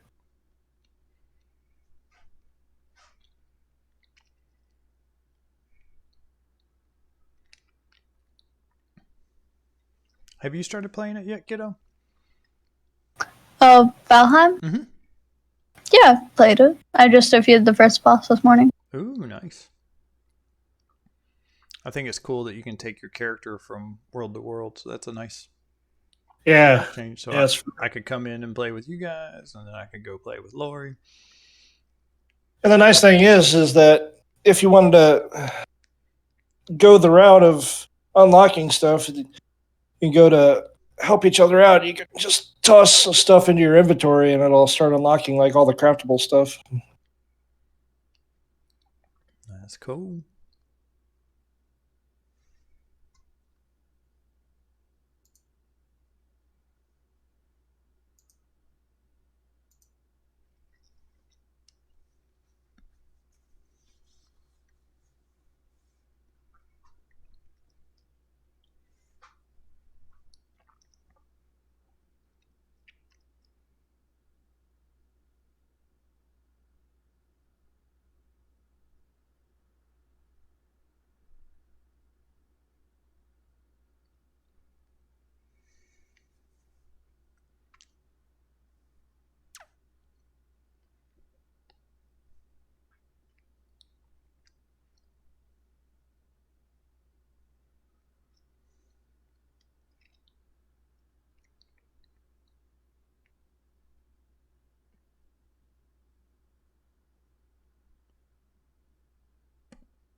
So I've been playing Hades a lot lately.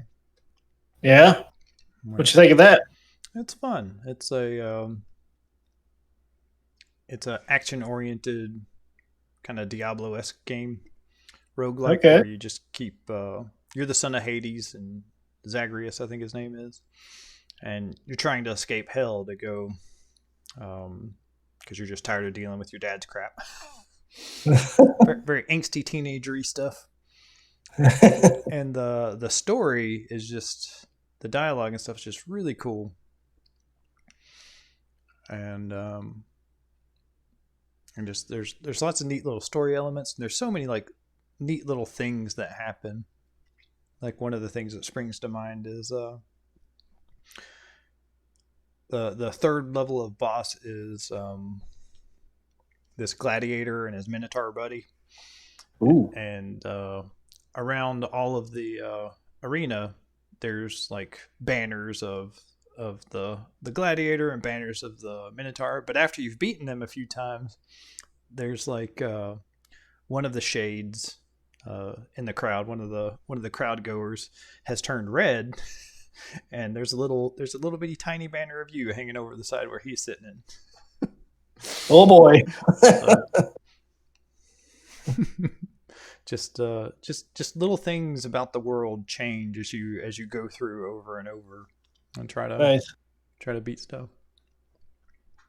I think Doug was mentioning he played that game and really enjoyed it. Mm-hmm. Yeah, the reason why I've been playing it so much is because we have a kind of like a book club, but for games. Okay. And Hades was the game we were choosing to all play and come back in and talk about. Oh, nice. That's a good idea. Yeah, it's been some interesting games.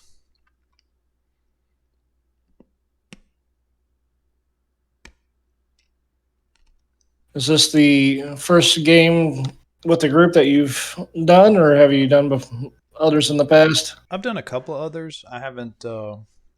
I've sat in on a few because I didn't buy some of the games that they were playing because just wasn't my style of game, or I knew I wouldn't have time to dig into it. Yeah. I think last month was. I can't remember last month. The month before that was Disco Elysium. It's this weird little RPG. Huh.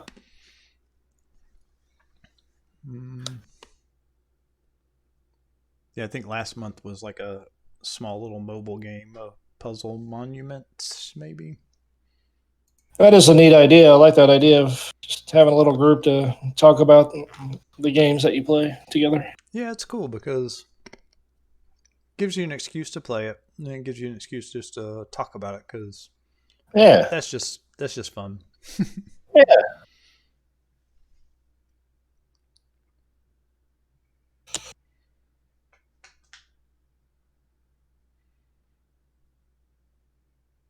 So is there any side business in Berdusk you want to do before leaving? Talk to Ooh. Cyanwrath. Sorry, I choked. It's all right. Choked on air. I'm very skilled at life. That sounds like a good one to me.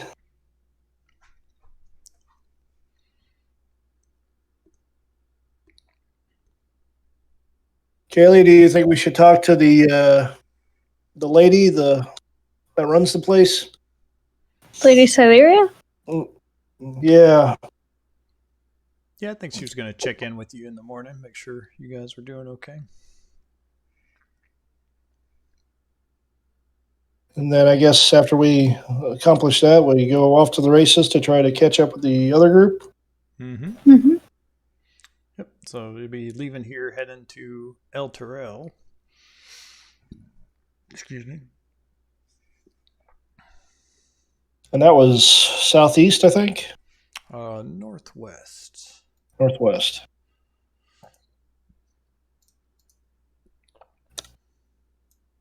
Yeah. Oh, thank you. Yeah. Right now we're in Berdusk. Dusk. Oh, yeah. Okay.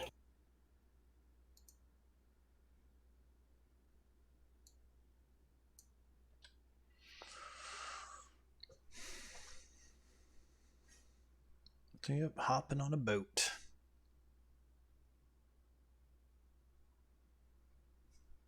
Now the other group of bad guys, they headed down here. Is that right? What happened was you guys pretty much shattered their army.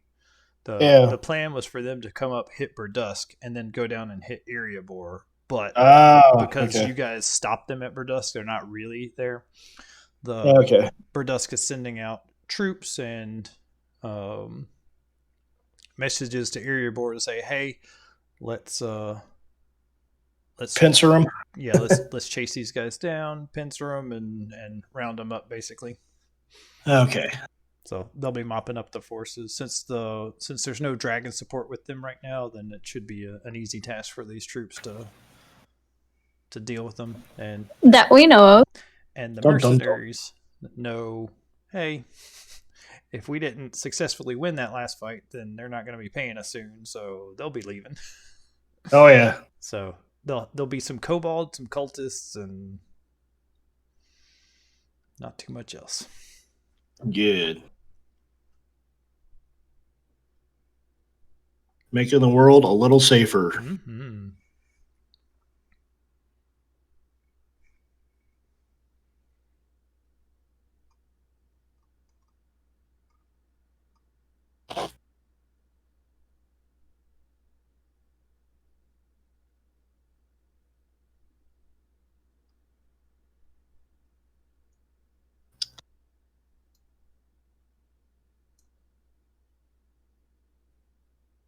How do you pronounce that river name? Cyanwrath. Where? Cyanwrath. Can you ping it? Yeah, sorry, kiddo. 1 second. There you go. Either Chiantar or Cyanthar.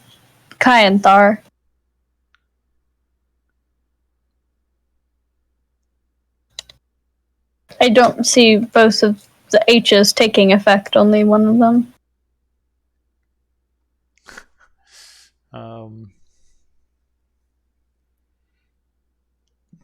It is pronounced Chianthar. Yeah, they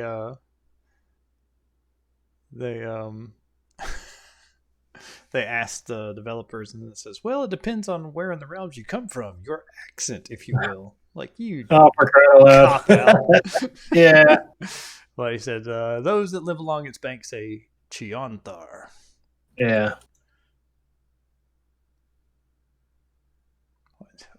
Why do we have a sad angry face next to Nikolai's lab? I don't know. That sounds ridiculous. I mean, who puts that there? Get rid of that nonsense.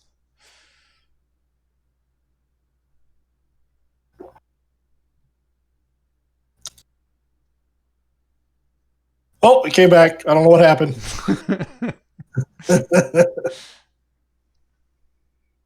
Kevin didn't know his pen was loaded. Cleaning it. It just went off. Oh, look, another one. How strange. Okay, guys, we are back. I'm sorry about that. Oh, you're It's fine. all right. It's not every day you shatter a plate on accident.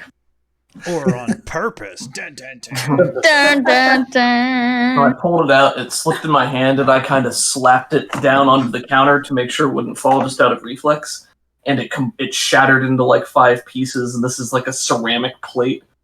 And Allie had her back to me, so she instantly froze like a statue because she didn't know. Yeah, so it was we played Minesweeper for a minute or two. Because naturally, in my own home, I do not wear socks as a general rule. So, shame on me. I got to play Legos with the pieces and make sure we found all the big ones, so we're good. Cool. All right. So, you guys make your way back to the plush royal guest suites in Lady Dragon Breast Keep. You're welcome to sleep in as late as you want, but yeah, when you wake up, breakfast is waiting for you, or lunch if it's that late. And Lady Celeria would probably check in on you. Or both at once if you're Karen.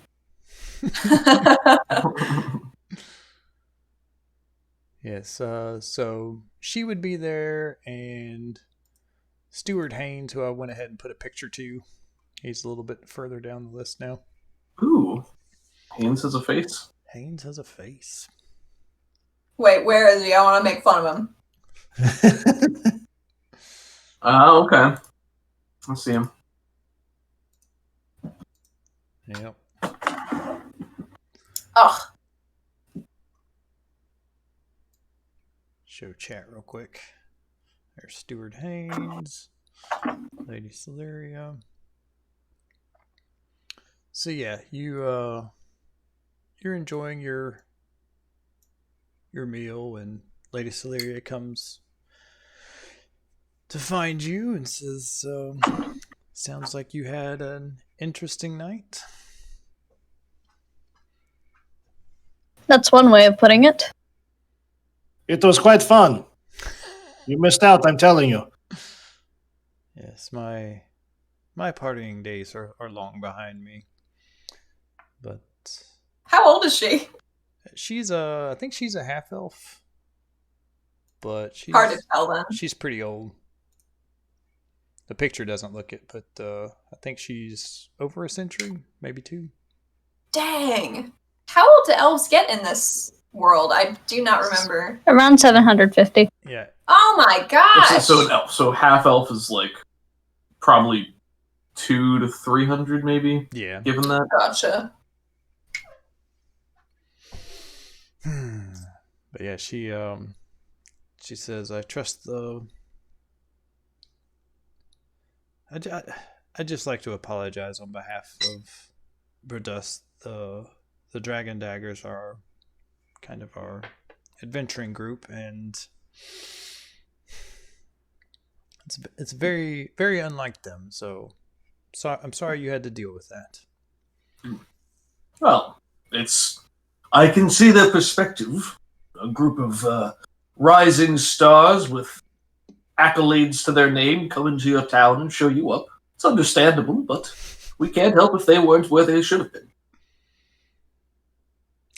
They should be angry at the misdirection that got them north. Check their intel. Yes. Speaking of which, did you do any more investigation into how Cyanwrath may have gotten into these walls? No, but I believe we plan to speak with him today. Very good. I can definitely arrange that.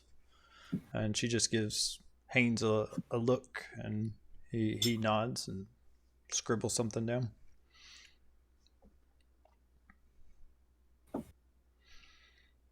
Let's see. Well, I don't think we didn't look into it at all, did we? No.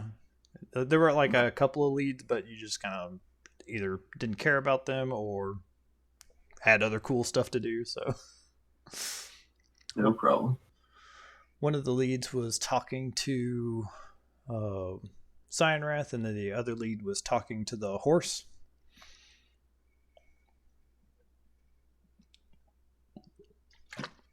Right. Kova says horse talking. A famed spell, horse It's a talking. very specific cantrip, but very useful.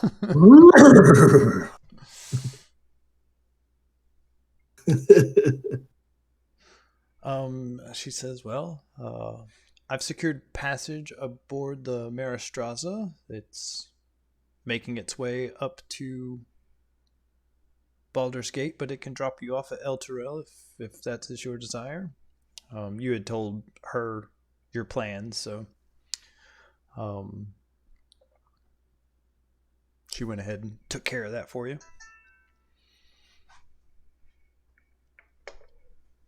But if there's, I think Elturel sounds real good, you guys. I don't think we need to even go to Baldur's Gate. I don't think we need to go there at all. Elturel sounds fantastic. Let's do it. Ugg looks. I've never been there. Actually, Io would probably look down at you and say, "What's wrong with Baldur's Gate?" Just garbage. Smells like fish. Nobody wants to go there. Nope. Not me. No, thank you. I've heard it's quite an incredible city. What makes you say that? It's just all hills, man. It's just all hills. It's all cardio. It's exhausting. Nobody likes Baldur's Gate. Oh dear. It's a trash town. We should avoid it at all costs.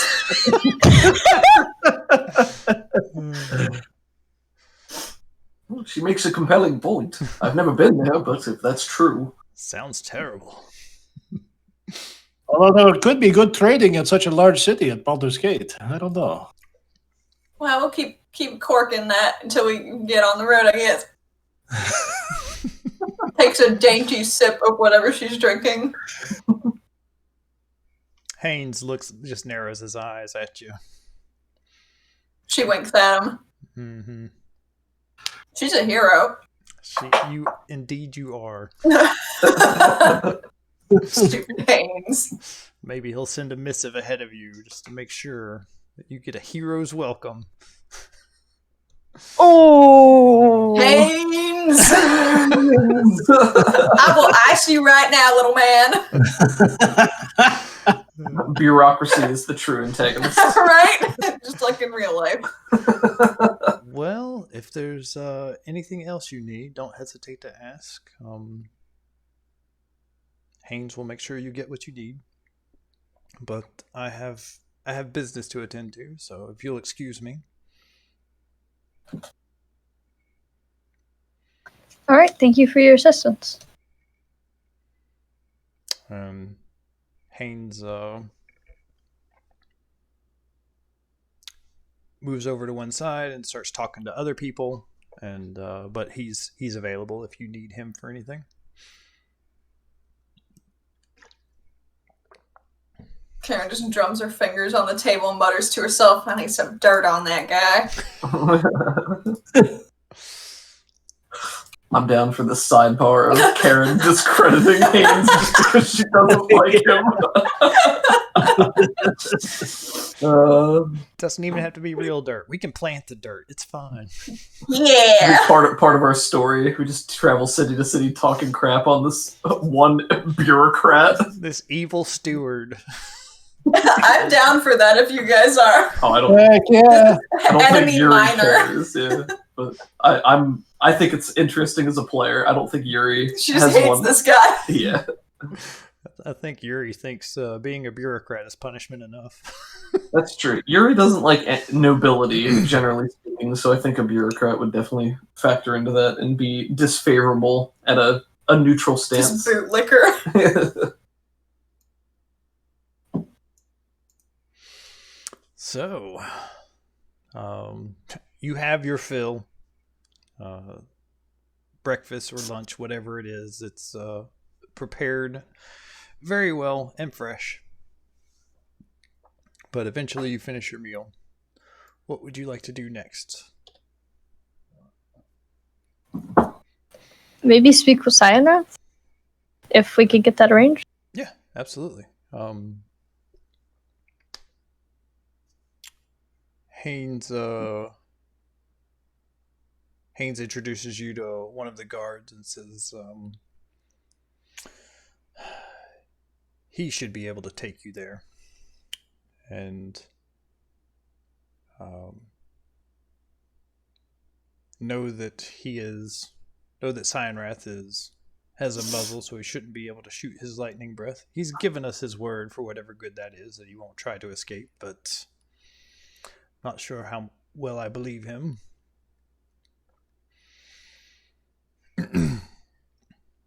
But if that's all you need of me, then I will take my leave of you. Yes, I believe that's it. Thank you. All right. With that, he turns on a heel, his little robes swish around behind him, and he walks off deeper into the castle. Stupid. What was that? Nothing. Nothing. So, yeah, let's see. Where's a good prison area? I like this over here. We'll say that's the prison. So, we are This guard is super stoked to be escorting heroes through the town. He'd be asking you a couple of questions and Like, how are you so cool? Are you accepting applications? Do you want to come over to his mom's house later? No, but I heard the dragon daggers need some more muscle in their camp.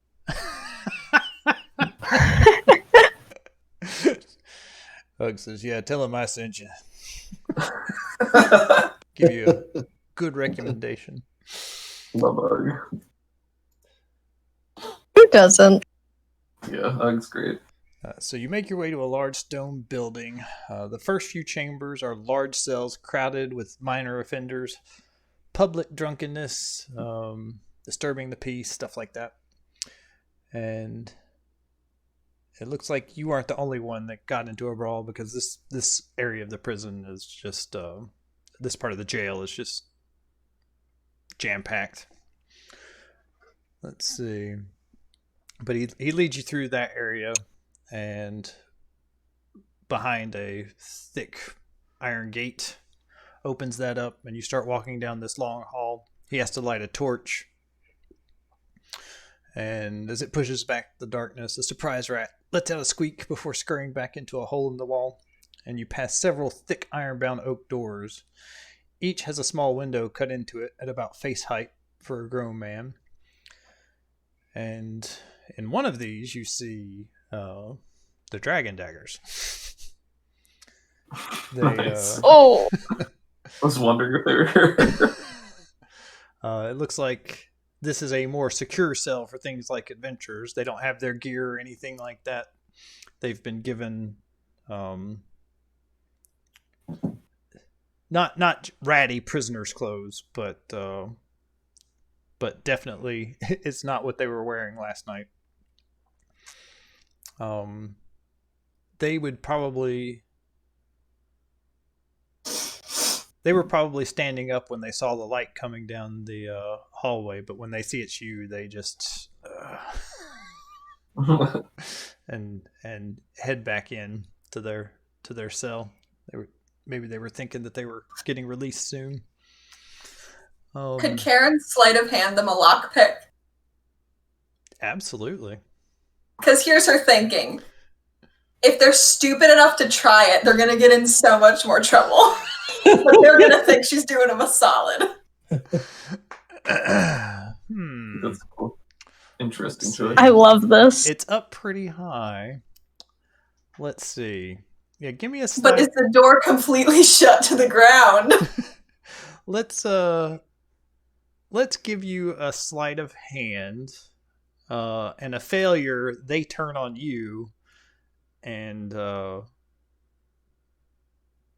a success, they'll accept the lockpick. On a failure, they'll turn you in.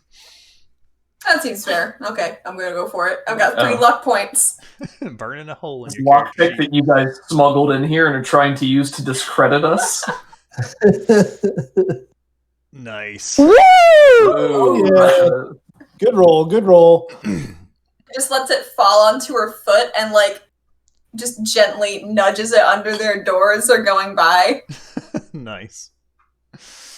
So yeah, you kick it and it scrapes across the floor. Guard Oh, they didn't even see that it was her because she's so short. She doesn't even come out the window. So they know somebody in the Defiant Dawn slipped him a lockpick. It was Ugg, I swear. Our cat peed on a chair, obviously out of character. Stupid I cat. think Mom's napping. What should we do? Let's see. Get a towel and put it on it. I'll be right back to deal with cat piss, apparently. Do you have any? No worries. form? I'll be back too. Hey, we Man. took plate time. This Yeah, is we took even plate more time. important. Yeah, this is like the day of household catastrophes. Alright. Be right back.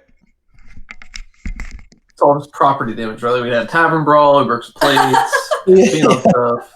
It's Because they were scared by the tavern brawl. It's a lot going on. Oh my gosh, Kevin, this Rippers game last night Oh, was yeah. wild. So what happened? I have never seen such an effective use of an adventure card. Oh. You remember Vittoria, the werewolf sister? Yeah. She Yeah. was one shot while she was hanging in a tree gloating. Yeah, She was just like dangling her legs like, "Ha, you dummies, this is a trap." And she just gets headshot. Oh and my the god. damage was doubled. yeah, Ooh. it was Taylor, our friend that you met at the Renaissance Fair. She's playing a character named Red. And on the first round of combat, basically they were in a clearing surrounded by a copse of trees, and they were going to try to assault the Keating Manor. But they had already kind of tipped their hand earlier so that Keating sources knew they were coming. So they walked into an ambush, and they had a couple of carriages that were filled with Nosferatu vampires because they actually agreed to work with Havard, which was another departure. Man, it was so cool. So the Nosferatu go off to fight the werewolves, and on the first turn of combat, Taylor's character runs up. Red has the awareness edge, which gives him a flat +2 to all of his notice rolls. So he succeeded in a contested notice versus stealth to find where she was hiding, found her immediately with a raise, and then multi-actioned to run forward and take a shot at her in the tree. Oh my god. At a -4 penalty, hit her, and then Oh my god. did 21 damage and doubled it to 42 damage. Absurd. Whoa. It was insane. It was masterful. Man. And this was a combat. Yeah, I thought somebody might have died. Yeah, I was fully prepared to die. I was like, Doug, if Eden beefs it, just let her come back as a vampire. I'll have a new character prep by next time. That is epic. Oh my god. Those rolls were perfect for it. Oh, and Curtis Keith, we got to fight with him. He was our ally. And he ate a werewolf. Ew. Kinda. Yeah. Definitely clawed at him. Got him real good. Thought you would like to know, having beheaded him. Yeah. You one-shot him, didn't you? I did. Yeah, on the stairs there, yeah. You chopped his head off. Yeah. It's also funny because when they encountered Magdalena in that crypts fight, very early in the game, Gunter, who is Earl's character, that has a similar backstory to Lazarus, where his family was killed by a werewolf, on the first turn of that combat, they got the drop on her, and Gunter one-shot her and dealt 5 wounds in one hit and instantly decapitated her. It was ridiculous. So both of these sisters, they were killed in the first round of combat with a single attack by a different member of the party. Wow. I'm just waiting for the third triplet to show up. Right, Because they're going to have to invent. Yeah, so now I'm sitting here there were only 2 sisters in the first iteration, but it's kind of more comical at this point because of how easily you've dispatched them. Wow. And they were, big business in our original game. Yeah. Oh yeah. Oh Crazy how the paths have diverged. That's really Two cool. paths in a yellow wood. Both have dead sisters on them. So with them, they are... So they snuck up to the manor early on, and they saw Vittoria and Keating through the window, but they thought that Vittoria was Magdalena because they didn't know that there were 2 of them. So they were like, "Oh man, this necromancer's back from the dead and she's here. What do we do?" But they get spotted instantly, so they have to run away, and they're chased through the woods by werewolves and stuff. And then 1 or 2 other things happen, and then they go back on that assault.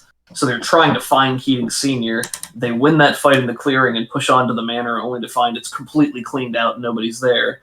So they're like, crap, where did he go? Did he run into the woods or whatever?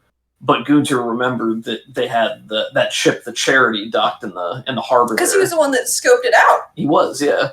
So they correctly deduced that that's where they were going, and they ran back to town to find him there, and that's where we ended the last session. As they He's dramatically confirmed. standing on the boat, looking down from above with his cool little staff. So Nice. if that fight had gone on a little bit longer, Vittoria would have fled to lead you guys on a wild goose chase to then tear back before you could get to town and escape up with him on the ship. But because you guys killed her there and cleaned everybody out and nobody got away, Keating is just sitting there waiting for his people to return none the wiser. Like, Yeah. doesn't really know what's going on. Just like, oh, what's up? Hey, what's up? So yeah, you guys effectively stopped that whole escape attempt, and now Wow. Like, that last shot is so powerful to me. I don't know why specifically, but it was just. Mwah. I'm glad. I thought it was cool. He just seems so wizardy.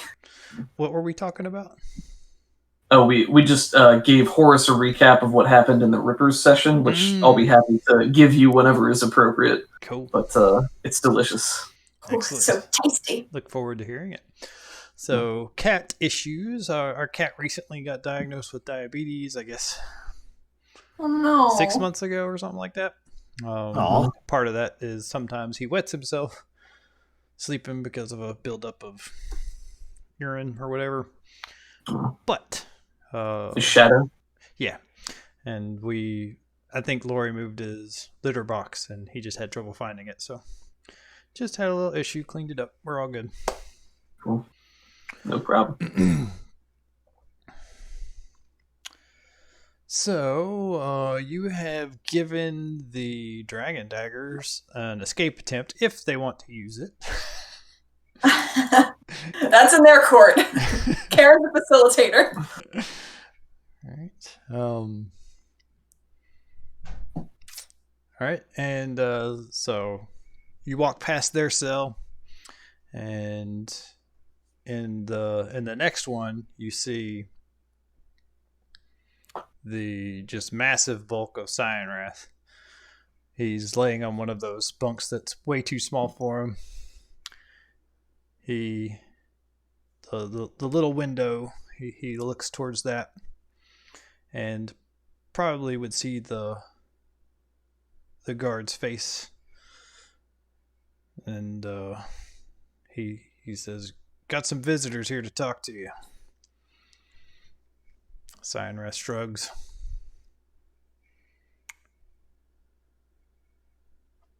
And what would you like to say? So out of character, I can cast Zone of Truth. Ooh. If we want to use that for any questioning. He can always resist it, and he can talk around it. I also happen to know the command spell, so I can speak a one-word command to a creature and force them to do something. Explain! Answer! Yeah, so I think that's... I don't know how expanded that can be in terms of utility, but that is something that I have access to. If anybody wants to utilize that for a line of questioning, I'm happy to facilitate that. And I've got Charm Person. We're just going to bombard this guy with spells. He'll be our best friend by the time we're done. For at least an hour. Karen! Be that 1 hour of his imprisonment that he looks back on fondly later on. Well, out of character, do we have like a bullet list of stuff we want to ask him about, or things that we Oh, want to yes. learn more? I have been taking notes. I have a list of questions and a list of reasons why he should comply. So Gotcha. You're doing work. Is there a way for Yuri to know in a meta capacity, like when he casts the spell, if it takes effect or not? I'd let you know. Okay. It's a level 2 spell. I can do it twice. But for what that's worth, anyway. Ooh. Karen, like, beckons the guard down to her level so she can actually, like, whisper in his ear. She's like, we might be doing a little magic. You're not going to just, like, throw us in a cell for that, because the nobles did not seem cool with it, but I want to make sure we're on the level. We're just doing some questioning. He kneels down and says, "You can do whatever you want to that son of a bitch." She slaps him on the shoulder like, yeah! And except let him go. And Oh, well. you see that everybody but Karen, who's peering into the peephole, can see that he has these massive iron shackles on, and he's chained to the floor. He doesn't have a whole lot of room to walk back and forth, but right now he's sitting on the bed, waiting for you guys to do something. So it's not like the magnetic face-off boots or anything, No, but it's pretty serious business. and he does have the this muzzle on them that would prevent him from using the his breath weapon, but he can still talk and stuff. If nobody else says anything, I guess Kyla will say, we've come to ask you a few questions. Says, go ahead.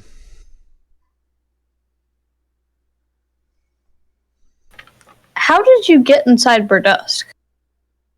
I'm not going to betray my allies.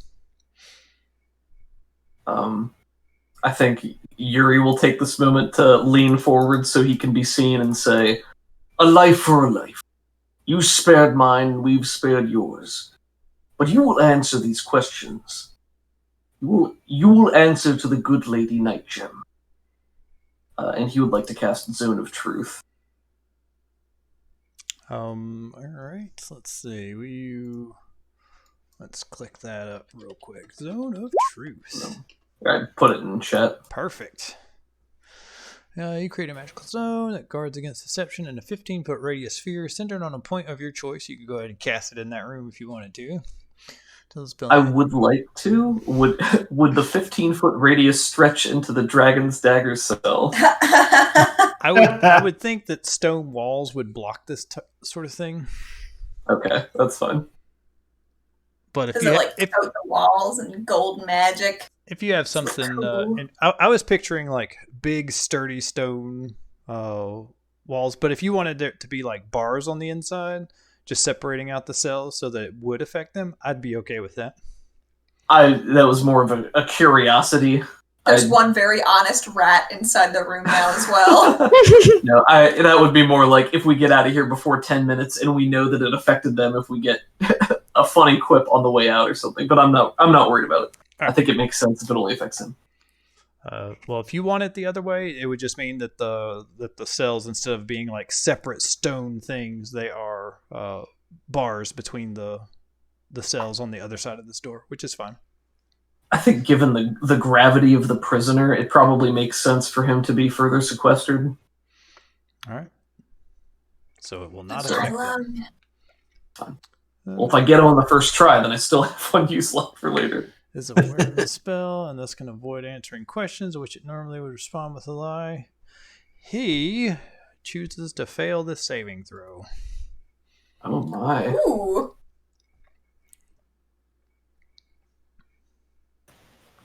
If your allies were in your position,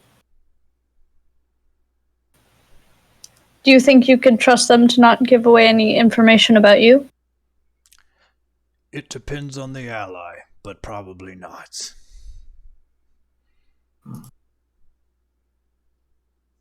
Who were you before you became Langdedrosa Cyanwrath? Ooh, that's a good question. I don't have an answer for that. Thematically, Yuri is trying to leverage this into, like, you were something before you became this thing. Like, you are no half-dragon. Like, right. You've achieved this through ritual and blasphemy. Let's see. Who was he? I pictured him being like a soldier in the army, but before that, like a soldier in the dragon cult. I don't know. Help me come up with something cool here. What were you saying, Kaylee? I was saying something. Maybe he was a commander of, just in a different military beforehand, and either he had some friends that betrayed him, so he broke off from them, or maybe he lost a lot of soldiers because of some higher up mistake or something like that, which is what kind of had him spiral towards the dragon cult. I like that. And maybe there were a couple of other things, like what he was fighting for.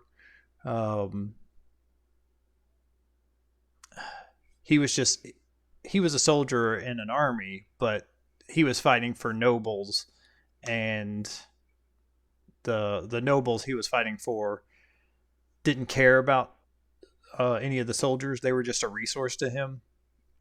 So he started just going down the path of might makes right, and I'll have a code of ethics, but I'm out for me now since no one else is going to be. So he'll probably tell you a little bit about that.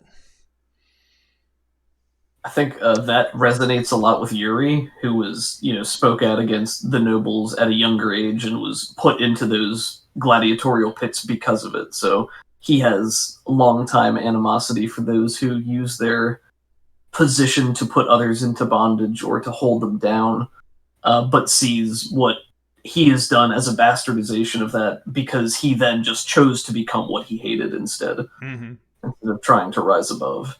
Yeah, kind of two paths. Like Yuri saw that and went, "Oh, okay." If people aren't going to look out for the little guy, then I need to. But he said, if people aren't going to look out for me, then I need to. Yeah, it's a good way to put it. Karen's of a very similar mind. Starting to relate to this Langdedrosa guy. She's in the cult. No, he's got a point. He's got a point. We should hear out. Well, if Kyla would like to proceed with some of her questioning, she's certainly able to. Yeah, give me 1 second. And if there's anything that what was the first question you asked him? How he got inside Berdusk was the first question. And he said he's not going to betray his allies. Okay, Yuri will cast command and say answer. This he will try to resist. What's That makes sense. Oh. There's command. What kind of saving throw is it? Wisdom DC 14.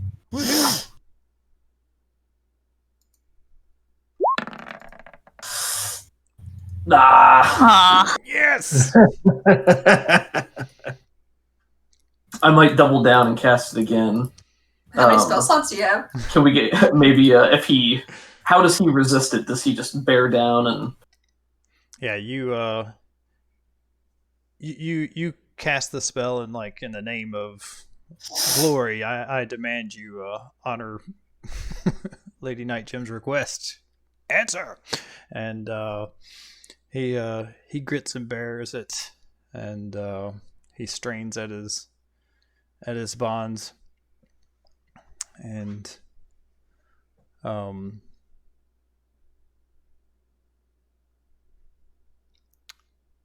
he stands to his full 7.5 foot height now, and just looks down at you.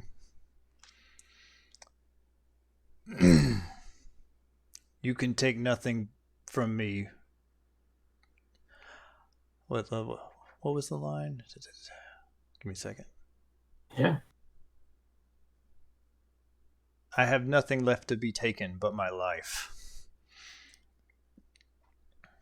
That's a cool line.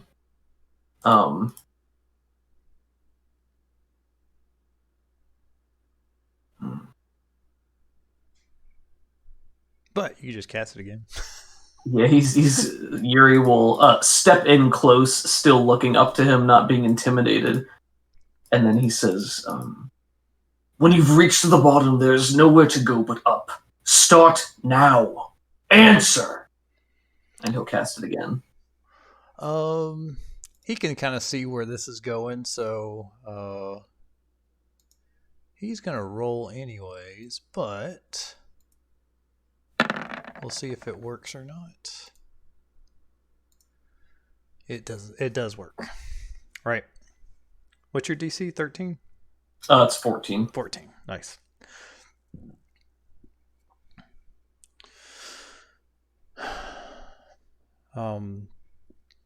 So you tell him to answer, and he tries to resist it at first, but then you just see him kind of slump, defeated, realizing you could just come back here tomorrow and keep using this magic over and over on him. And he says, "I was smuggled in a noble's carriage. And I gotta open up Session 8's notes real quick. Oh my gosh, out of character. The lady who sent us to go kill the green dragon, she's a noble, right? Yeah. Okay. Or could have been that other guy who was very delighted that she was put on the spot. I bet it was Haynes. Wait, think about it though. She put up the posters, and if she knew that the green dragon wasn't up there, but she was telling people that they were to get them out of Berdusk, then that would be a sure way of getting all of the adventurers out. She's also a noble, so... Yeah, that's a very valid point. Yuri will sort of straighten himself up when he sees that this has worked, and he'll back down. He's made his point. Yeah, and Um, go ahead. No, he's going to look back to Kyla to continue the questioning, and now that he's divulged that it was a noble. But when you lay out that plan, Cyanwrath,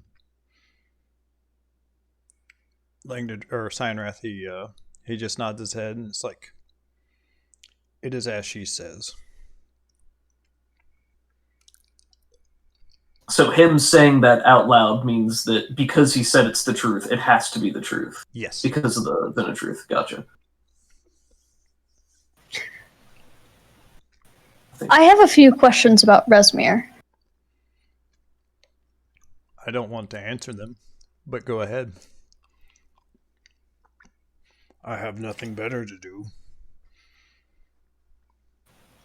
What are her current plans? Why is she heading west?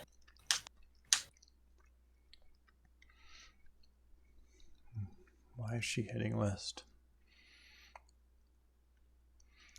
Let me think if he knows the answer to this.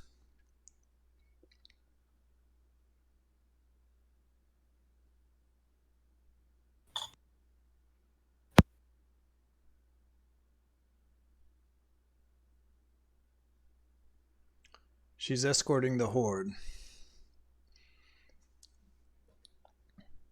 But to where, I don't know.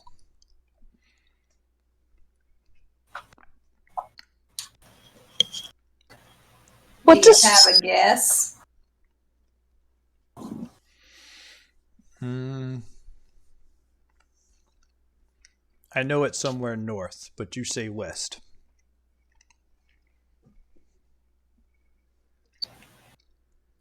Yes, I was informed that the caravan split up to the north. One half went further north, and then the other, led by Resmir, went to the west. I was in charge of the troops. So, that was not my concern. What about Tunariatar? What does that mean? I don't know. Out of character. Nobody knows what this means, not even the person who probably wrote it. Ah! Blast you, infernal dragon cult! And your cryptic messages. Alright. We'll have to ask let's Tiamat see. herself. Frulom would have known. Curses! God dang it! Do we leave her body lying around somewhere? Yep, back in the Dark Temple.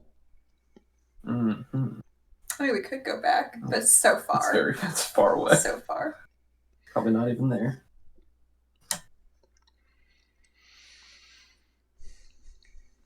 I'm sorry for your loss. I'm not sure if that means anything to you, but I apologize that things had to end the way they did. It's war. I've lost my love. I've lost my command. It happens.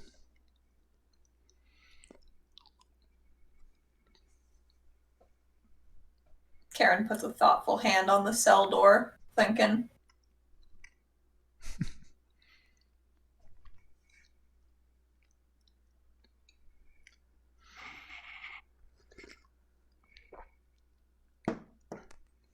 I just have one or two more questions.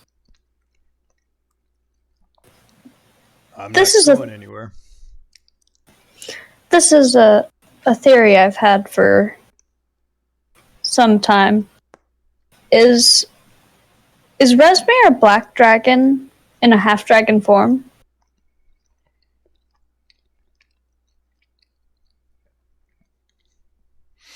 Let's see here. Not to my knowledge.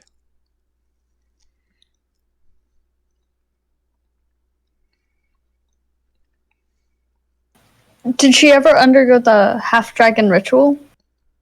She's a half dragon, so yes. That's how we're made. But I didn't witness it. It was before my time. All right. And are there any dragons that are currently allied with the dragon cult that you know of? Let's see. What would he know about? For down here in the south, you guys have taken care of all the dragons that he knows about. But he's certain that other dragons are in league with the cult up north. But he's not familiar with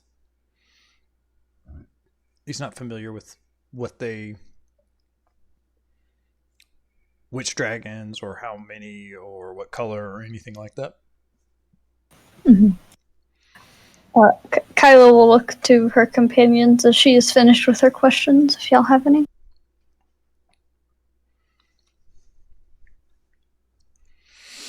I don't know if Yuri does at this point. Think for a minute. I was just asking, just so I wasn't like wrapping things up and other people still had stuff they wanted to ask. Yeah, for sure. Karen turns to the guard that's come with him and says, "We need to put out an APB for that noble. Let him in. She's still hanging around. We need to make sure that sedition is well known and expected in the future." It's Lady Hawthorne. Lady Hawthorne. It's like, that's okay. Well, I'll come with you. Yeah, maybe we don't Haynes can send talk to me about it. Wait for us to go with him. We should all go at once so they can't give us the slip. That's true. Well, they might have already slept in the night. They might have, but they might not suspect anything. We got our house. Our summer house, yeah. So,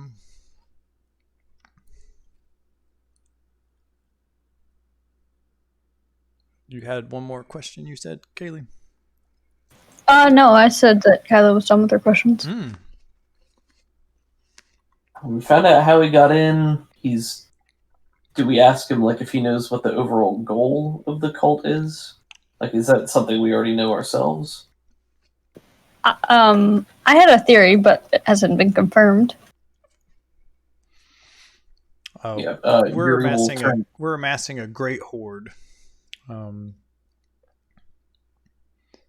I assume to raise an army, bribe dragons, and take over this world in Takisis's honor. In whose honor there? Takisis. Tiamat. Sorry. I had a Dragonlance moment. I was like, what? And Tiamat. Tell a lie. And, like, do we all know who... I assume Kyla probably does, but do the rest of us know the name? Karen does. Yeah, I think she's popular enough. She's like the goddess of the evil dragons. Right. She's been banished to hell. That's kind of common knowledge. She doesn't like being there. She wants out. But that's kind of the default dragon that evil dragons worship. Gotcha. I like how we're a group of dragons, kind of. Two of us are dragonborn. Kyla's a dragonborn, a dragon soul sorcerer, and Karen is packed of a dragon. Yep. And then we have three pseudo dragons with us too. Nice. What are the pseudo dragons doing right now, by the way? Are they like interested in what's going on, or are they kind of shying away? They do not want to be anywhere near Langdedrosa. They are making themselves. They're not hide. They are hiding, but they're trying to make it look like they're not hiding. So they're just not standing in front of the door, or they'll just be interested in other things right now. I think Karen asks, where are camps with your highest concentration of prisoners?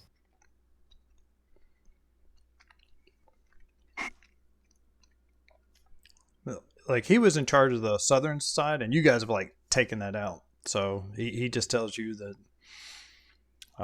you already freed the prisoners. What's going on up north, I can't tell you. That's convenient.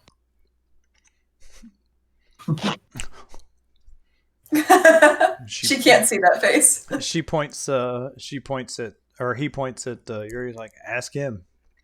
He knows I'm telling the truth. What? Yuri nods. If he says it loud, it is true. At least for now. And he brushes a fleck of dirt off of Cyanwrath's armor that he is now wearing. So insulting. You trying to taunt this man? No, he doesn't do it knowing that was me reminding myself that I'm wearing his armor right now. Are you also wearing his wedding ring?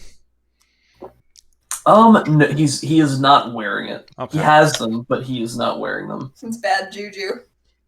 Well, it's a spell component. Oh, is it? Yeah. Gotcha. Who has Frulam's weapon, by the way? Is it still Ugg? Because Yeah. okay, They would have relieved you of weapons before coming down here. okay.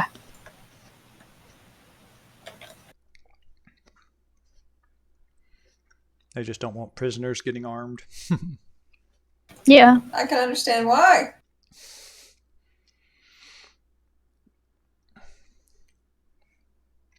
Why did you let me live? I have nothing left to live for. Why did you do this to me?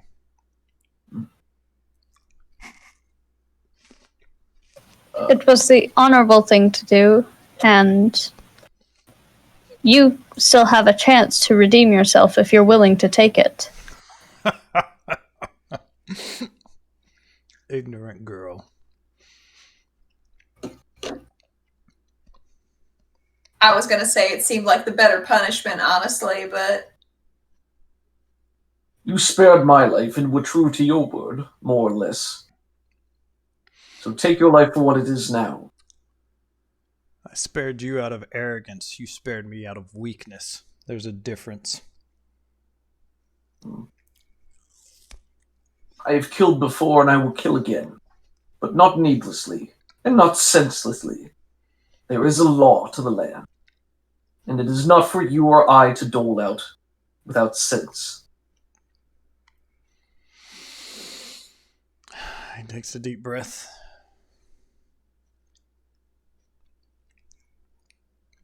Where is Frulam? Her body. As far as we know, it's back at the camp.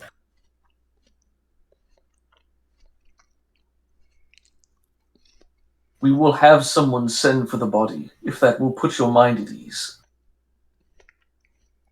Why would you do that for me?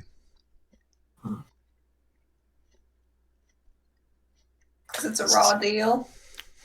I don't think Yuri has a good answer.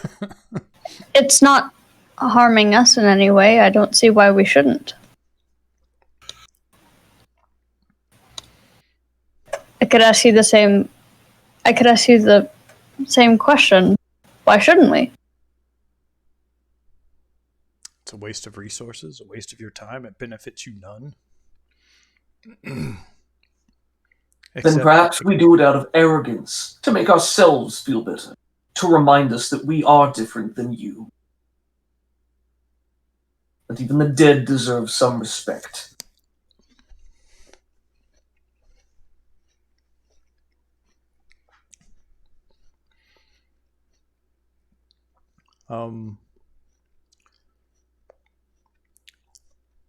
He takes a second and thinks about this for a little bit. He has nothing to lose, so he says, okay.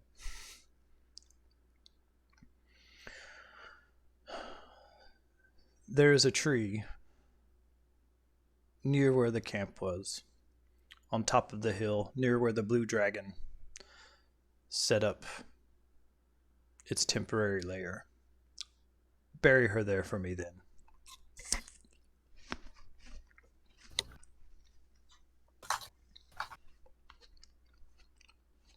We'll see to it that it is done. Are you How lying? far- And were you in the area of spell for the Zone of Truth? Kyla's telling the truth. She has no intent of lying to this guy. I didn't think so.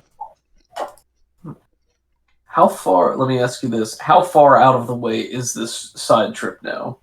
Like, if we were to do it, or if we were to send someone else there to have it taken care of. I would prefer to send somebody else. Yeah. Yeah. Yeah, I agree.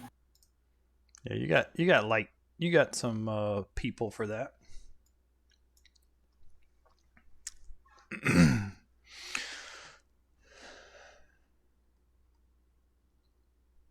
I will say that at a later time, whenever they decided who they were going to send to do that, Yuri would cast Zone of Truth on them and make them swear oaths that they would fulfill the request to the letter and not defile the body or anything. That's fair. Nice.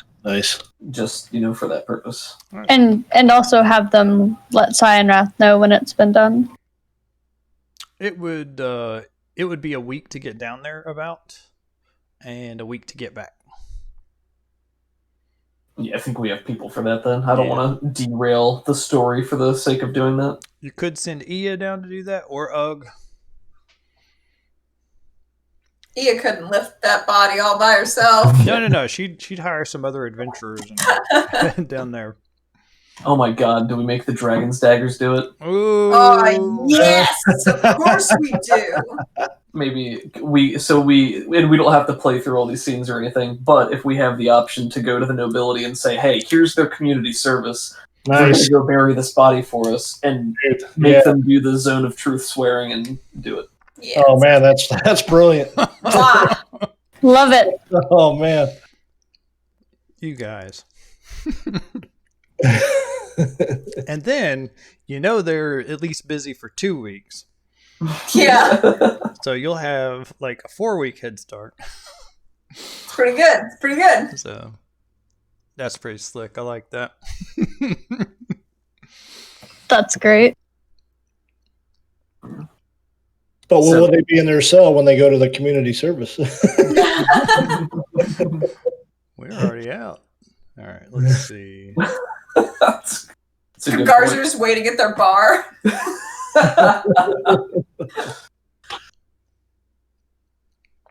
Cut to Karen in the back who's sweating bullets like, yeah, I'm sure they'll agree.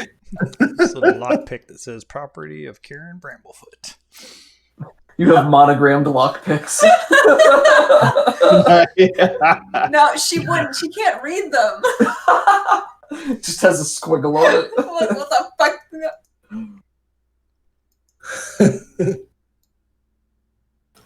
I think Kyla will probably say to Cyanwrath, that's it for my questions. Thank you for answering them truthfully. I don't know why you do this for me, but I can't stop you, and it is what I want done.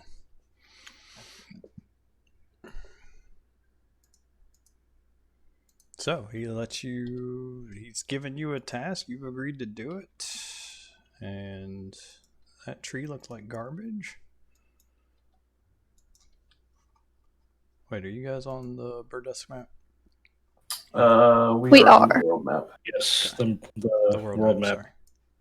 I'll just do this. God dang it, why do you keep changing colors? I hate you.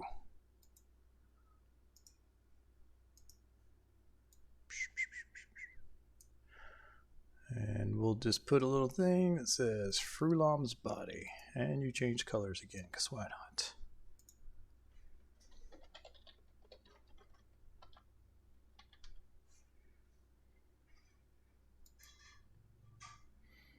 All right.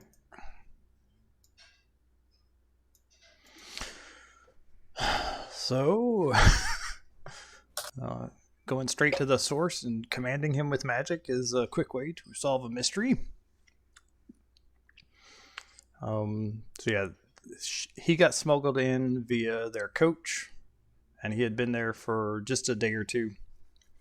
And Kaylee had the right idea. The reward and stuff was meant to just draw the adventurers out. That's so smart. Since she knew the dragon wouldn't be there, she didn't think she'd have to pay it. And Yeah, exactly. and so yeah, nice work. Very good. Can we, and this is another scene that we don't have to play the whole way through, but can we make sure that we take guard? Yuri will use his Lord's Alliance influence to get a fleet of guards to join them and arrest Lady Hawthorne on these grounds. Yes. And then they will go and present her to probably Sileria.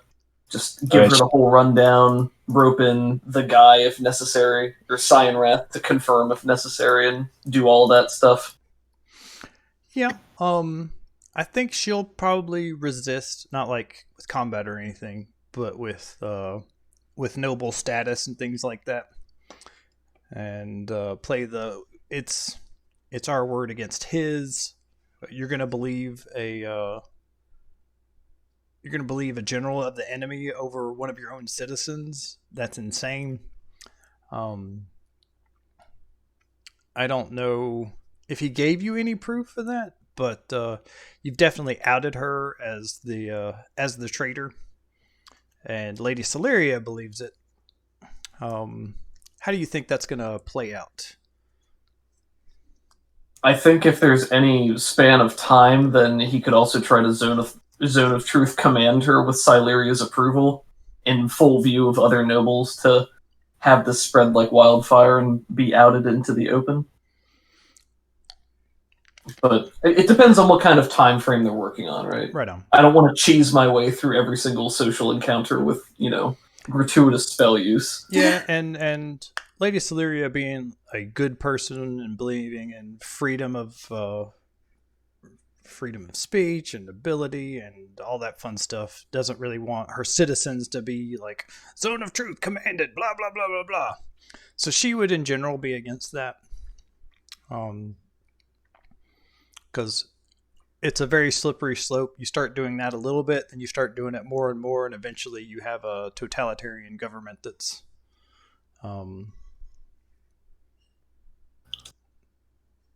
really objectively truthful. Sounds like this lady wants a coup. Yeah, no, I'm fine with that. The main purpose is to out her, to make sure that everyone's aware she's a traitorous snake, and to roll her under as many carriages as possible on the way out the door.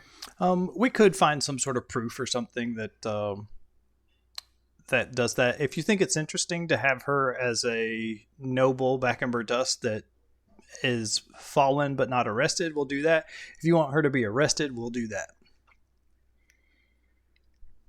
Oh, what do you guys think?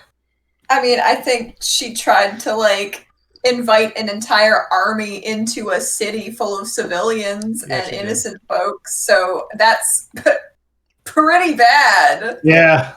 Yeah, the deal that she made with the cult was she had been losing money on different shipping ventures, with pirates being a real problem, and so the deal that she made was, you can attack the other nobles, rob the heck out of them, share that with me, and go on your way. So yeah, she was willing to not be a goodly noble and let lots of people die just so she could keep her way of life. So she is a bit of a shitheel. Yeah, she is the antithesis of everything Karen feels like. Just this lady who's just yeah, I mean, kill a bunch of people. If I get richer, that's perfect. But, screw them, right?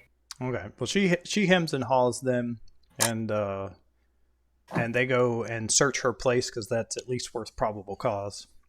And there's some memento or something from Cyanwrath, something that that basically ties her to the cult and cult activities. Maybe one of those dragon masks, one of the high-ranking cultist masks, something Cool. like that.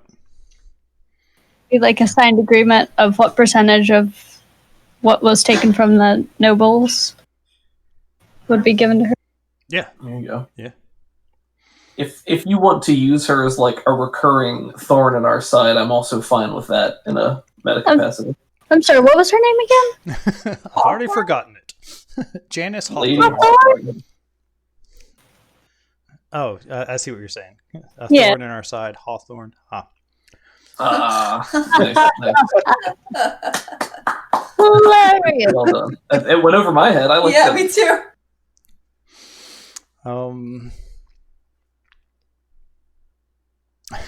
So yeah, you I had no plans for her because you guys are leaving Berdusk, and like most of the rest of this part of the campaign is heading north. So if she Sounds was a good. recurring thorn in your side, it would be a little bit weird. So that was just, Yeah, that's fine. if you guys wanted that, then that's what I would do. Justice. I think it's fine to deal with her now and move on. Yeah. All right. Ultimate disgrace. Let justice reign. Looking at my session notes here. How are we looking? Barfight, converse with Cyanwrath, follow the mystery leads, talk to Nikolai, Lady Celeria. I guess that's it. Can we make sure that everyone else is... We should figure out what to do with the dragon body. That Yes. We shouldn't just leave it rotting in the sewers forever. Or conversely, What would Kyla like to do to honor the dragon? She would like to probably move it out of town if possible, like by a wagon or something, and just get it a little ways away from the town before burying it, and maybe doing a short ritual. Okay. Like just taking a little bit of time to do that. Hopefully that wouldn't take too long. It'd probably take half a day, maybe even a whole day, but you have a little bit of wiggle room here. that boat's waiting for us. Not the other way around. Yep. Yuri will help in whatever way he can with moving the body and doing the heavy lifting. Yeah, same. Yeah. Your athletics and your special power, super athletics, comes in handy to move about a horse-sized body. So you have the head inside your, inside your bag of holding. Do you want to leave the head here with the body, or are you taking the head as a trophy? I think the main purpose of taking the head was for the story and to show everybody what they did. I think he does want some kind of permanent trophy to take with him, but it doesn't have to be the head, and it's probably more appropriate to leave the entire body together, and it seems like that's probably what Kyla would like too, so Yuri would be happy to do that. You could probably make He some... wants the skull. Hmm? He could make a cool helmet out of the skull. Oh, that's true. Did we talk about Didn't Mhm. Kaylee bring that up last time? That was really cool. Somebody They have a similar face shape because he's a dragonborn. He could use the skull of the dragon and carve it. So put the top on the top plate. We could get it gilded for you. Gotcha. Well, I think that's cool conceptually. I'm certainly willing to give that up if it makes it a better story with what Kyla would like to do. The other things that you could do, you could take claws. You could probably the hide is in good enough shape that you could make probably some dragon hide armor, Ooh. or have that made. So all those things are cool, but Yuri wants to show as much respect as Kyla would be expecting for this, because he acknowledges that this is important to her, so he doesn't want to further desecrate the body needlessly. I didn't think of this until now, but you're talking about claws. Maybe he takes some of the claws to try to make a fist weapon, Yeah. like something like that he can strike with, but that's Dragon. probably more of a long con and is thematic more than mechanical. Sure. She's happy with the burial as long as, again, the majority of the body is intact and not doing anything purposefully disrespectful. So she's fine with you taking a trophy because the dragon was pretty evil, but she does want to respect the body. So Could Karen take a little bit of hide, like from the tail or something that wouldn't be as noticeable? What for?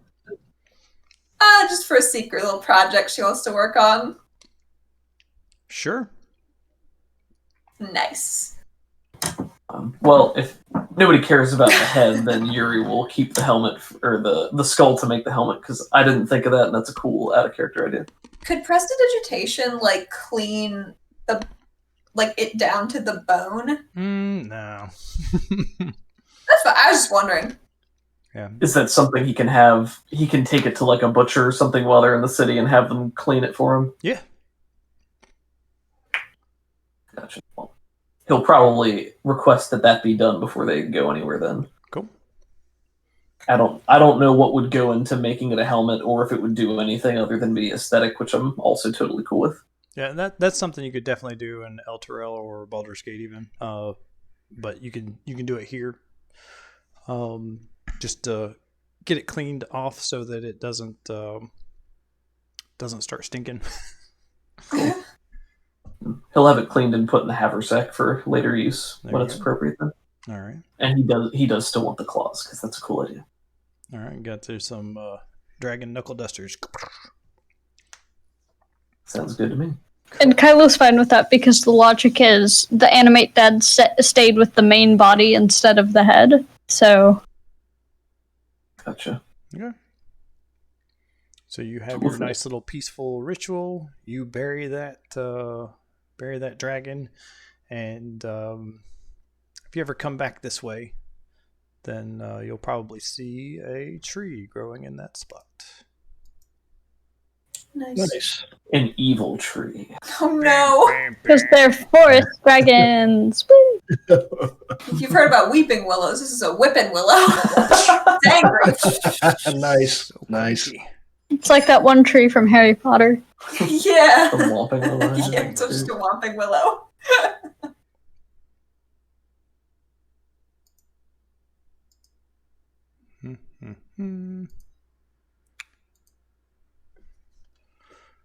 Jade talent. I can't read that for crap.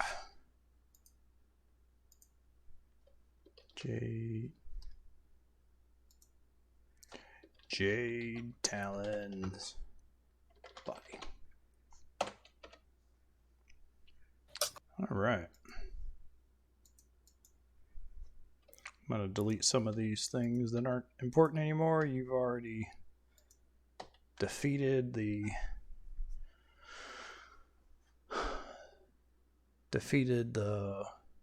army. They sent out troops to go mop those guys up. And this has already happened. There we go. That's looking respectable. All right. So it looks like Haynes was not involved at all with this. Not with this portion, but maybe he's part of something else. God, if we keep treating him this way, he'll become a planet just because we've driven him to evil. Fine. I fight these urges all the time. Cool.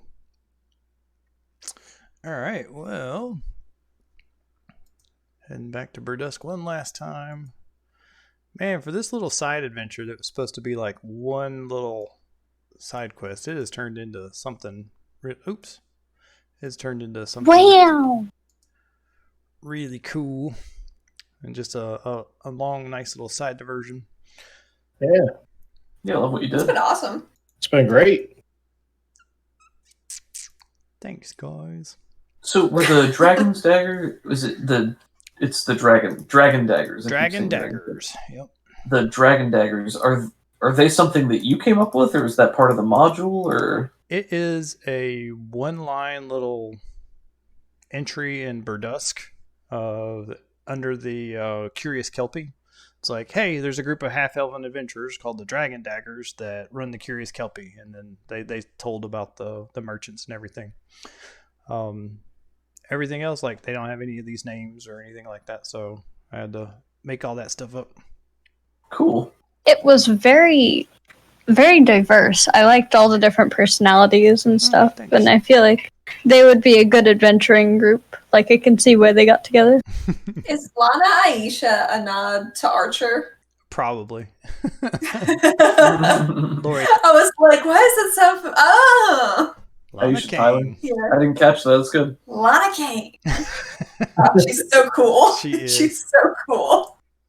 She's so absurdly competent in a room of idiots. Yeah.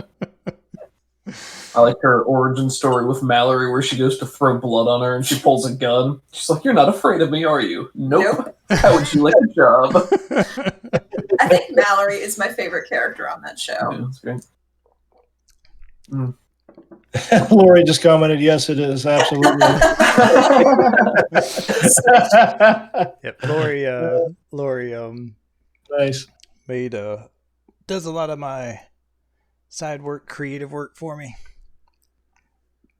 and I just have to run with it. She's a ghostwriter, which has a very different connotation in D&D. Yeah. Ghostwriter / co-DM. Nice. Cool. So, I think that's it for Berdusk. Goodbye, Berdusk. Farewell, Berdusk. You have served us well. Karen talked to that guy. Oh, yeah. I forgot. Oh, yeah. Oh, yeah. I forgot. I was like, is there? I know I'm forgetting about something. There's something I need to do. It's like, what is it? he's looking at his watch. I said the morning. She did drink a bunch. I'm going to get going. No. He's staring directly into the sun, watching it to see what time it is. That's crazy. Breaks out his portable sundial. So this would be a side thing that somebody's been arting. Oh, yeah. The deer and the babbling brook were me from when Cobus was brought into through the portal. It's a really good beer, Pickle. Well, let's not get carried away Nose. here. I can tell that Brooke is babbling. It just, Yeah, that was good. It's going. Brr, brr, brr, your brr. brook talks too much. I pictured this would be a private Karen thing. Probably. So yeah, you we'll Not say two different wishes. no, that's fine. She doesn't want. She doesn't want. Good Lady Night Gem to know that she's consorting with her hated rival. He's been nothing but kind to you guys. He's a jerk. He's the worst. Karen has zero problems with this dude. Nikolai and Haynes. This is like how Karen feels about Haynes. She can understand that, but she doesn't know the spell. All right, so yeah, you come to his room, and the carpet in this place is just super thick, and it's just when you're up in the second floor, just like the sounds of town just completely are drowned out. But when you go to the person manning the desk, it says normally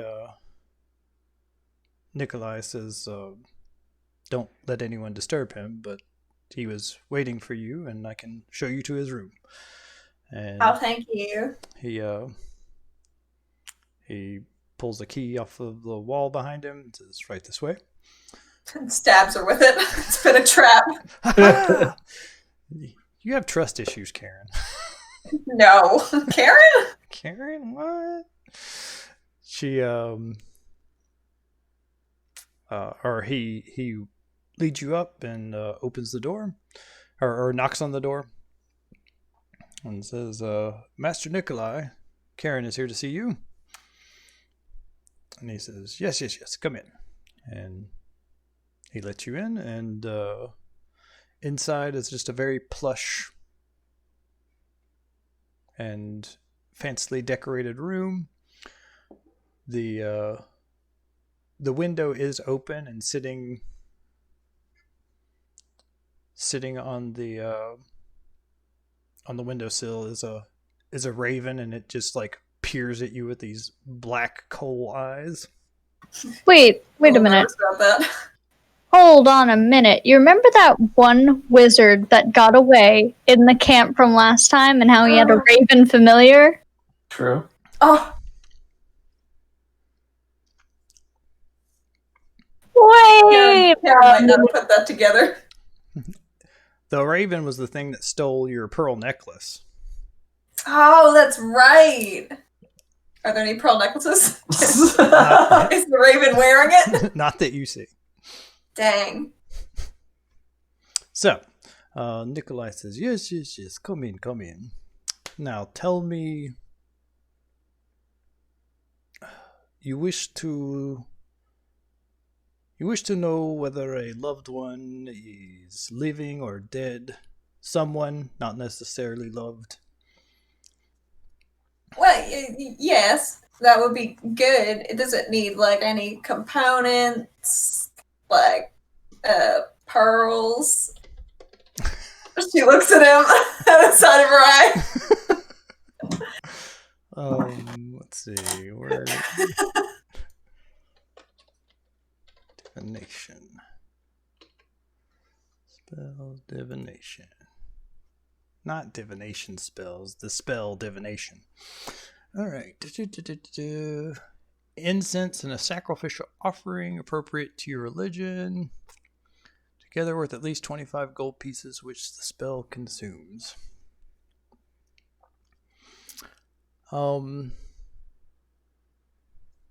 If pearls are important to you, then perhaps, but it requires a small sacrifice to ask this question.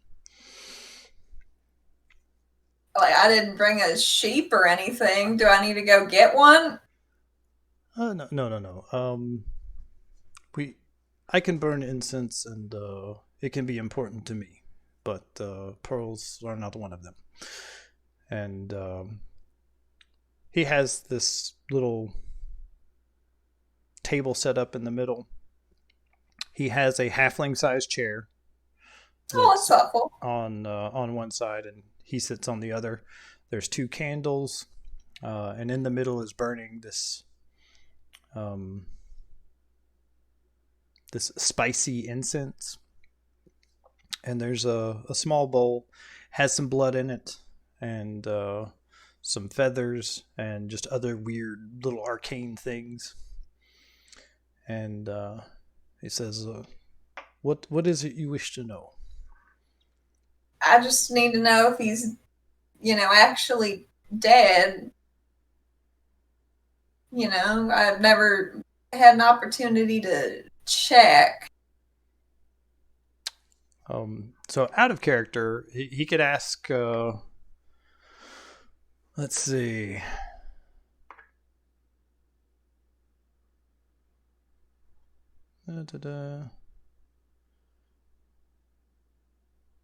We could ask either where he is, or we could ask if this person's alive, or I want you to get your money's worth here. Right. Well, Karen really hasn't spent a lot of money, so she's willing to Use semicolons instead of periods in your sentence, so you get a lot of questions. Ah, Is this something that you've discussed with Ek at all a little bit. prior to setting? Okay. Mm-hmm. I think she'd ask where he is, as like if he's dead, it'll be like the afterlife or something. But if there's an actual location, that would be nuts. That would be wild. Wait, but what if it tells you where the body is? It could also do that. Maybe ask, where is his living body? Where's his soul? He might not be alive. Where's his what? Where's his soul? Yeah, okay. Where's his soul's pretty good. Mm. But Karen's not really super smart, so I don't think she'd be double thinking these questions too much, But Nikolai is very smart, and he's That's true. he's He'd dealt be like coaching her, like, listen. he'd be leading her to the right question. He's done this type of thing before. People have come to him doing this. Let's see. I mean, do you think I would get some mileage out of where is his soul? Is that the right one? If you're wanting to know whether he's living or dead, and if he's living, where is he? Then yes, that is the question. Then that sounds really good, and I'd like to ask that. I think part of her offering is her favorite deck of cards that she slides into the blood bowl, but also the GP required. Because she's like, this ain't gonna cover it, but I want to make sure this answer's right. Do you have anything of the deceased or of the person in question? Hair. He made my shoes. Made Do your they shoes? count? Yes, and he pulls out a knife, and then he goes down towards your feet, and then he like holds off a second, and he hands the knife to you. He's like, just cut off just a bit of leather. A small amount of shaving is fine. She said it's the smallest little shaving possible. Maybe a little more. Oh, all right. Just a little bit more. Okay.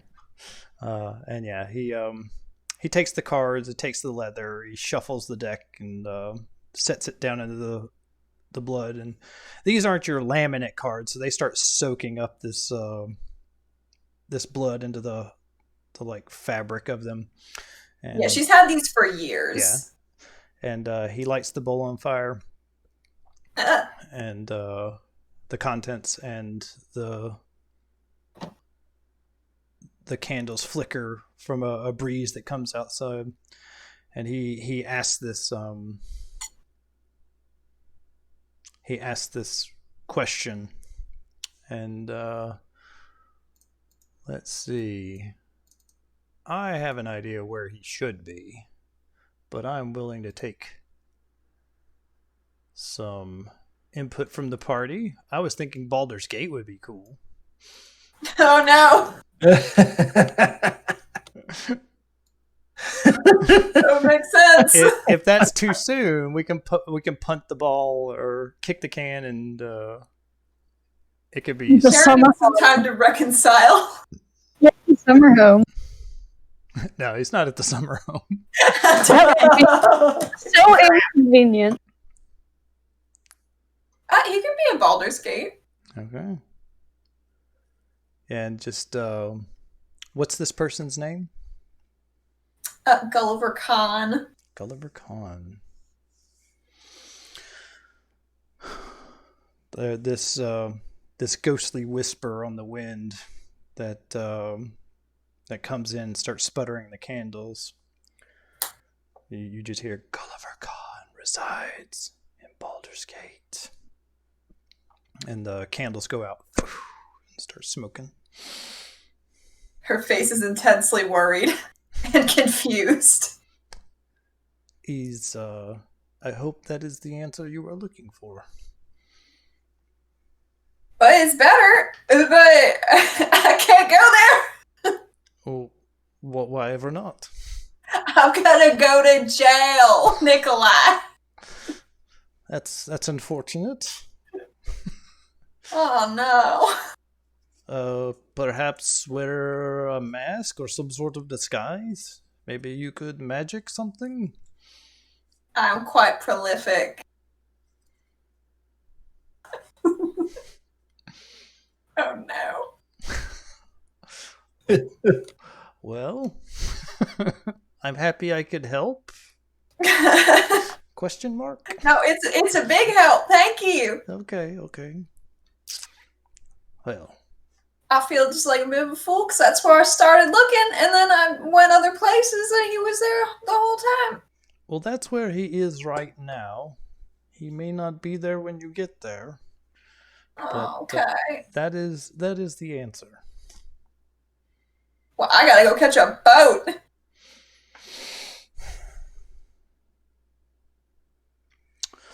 As you will. Oh, where? If you're going to Baldur's Gate, then I could come with you.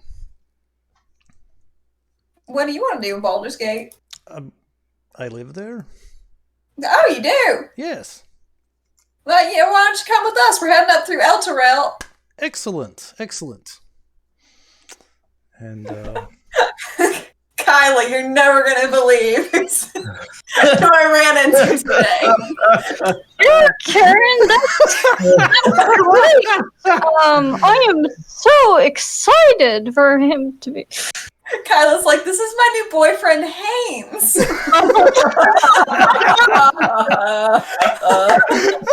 Karen's like, give yourself inspiration.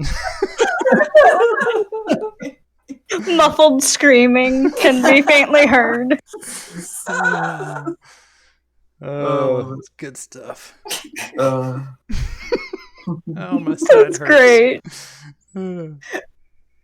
So I just like am imagining shots of like her helping Nikolai get like packed up to go on the boat, and she's like, I expected a lot more bones. You've got very nice taste and decoration. Yep. Yeah. He's probably not letting you help him pack. But she's gonna steal Hey, what's this pearl necklace here? This looks oddly familiar.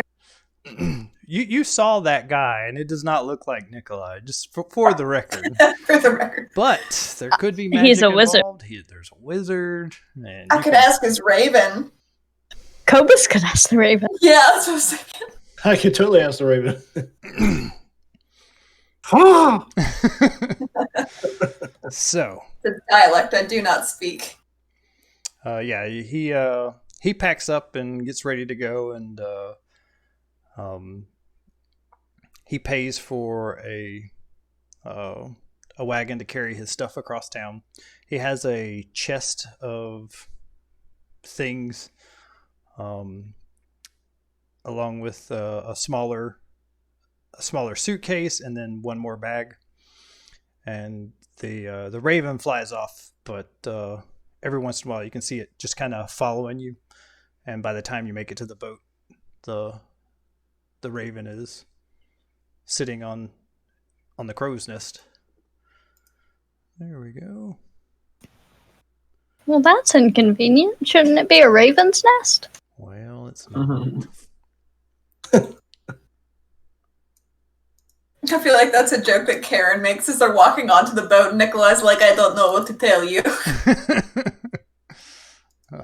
Perhaps speak to the captain. I don't know. So, I'll look into it.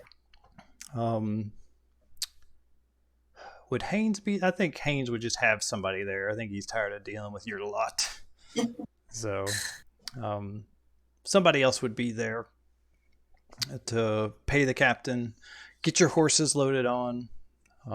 Your horses will be in the bottom cargo hold. And where's my session notes?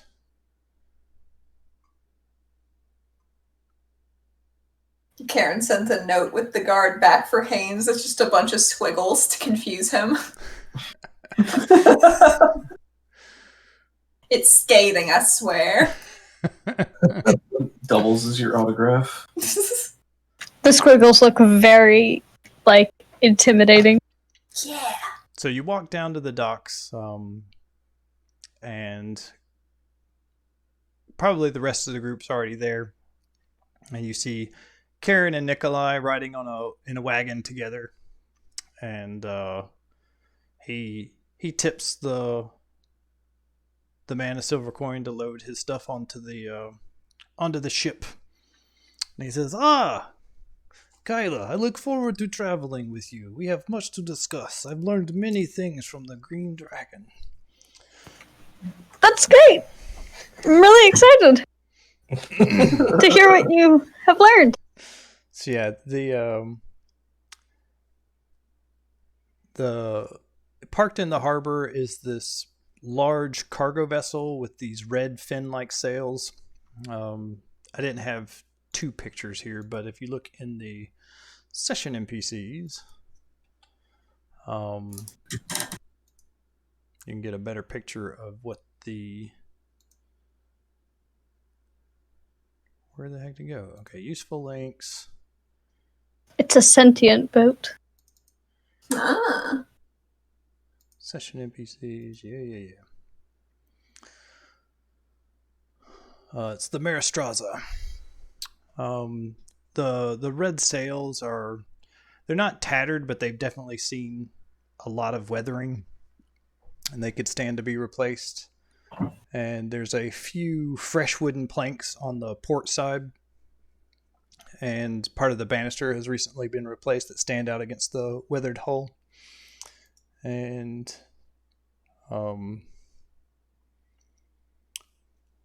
standing at the near the wheel is what you assume is the captain. The kid that's lugging the big chest and the bags says, "Permission to come aboard, Captain." And he just he waves your group on board. There's a dwarven female who's barking out orders and getting everybody to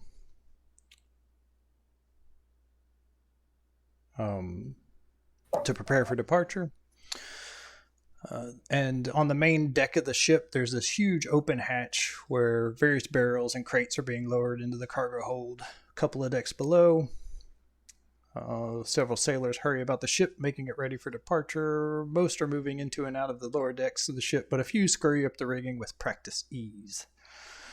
And we will go over to that real quick, just so you can see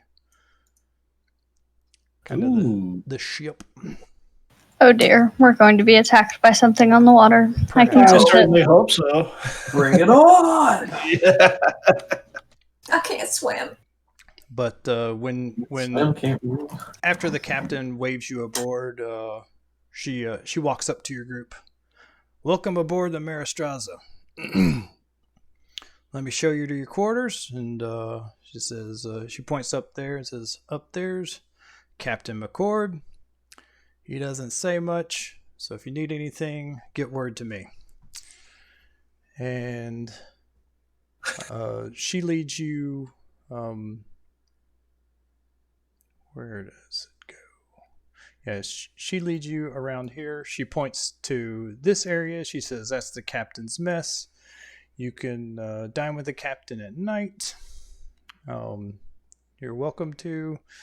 And then she leads you down here to the second level and says, "These are your cabins. You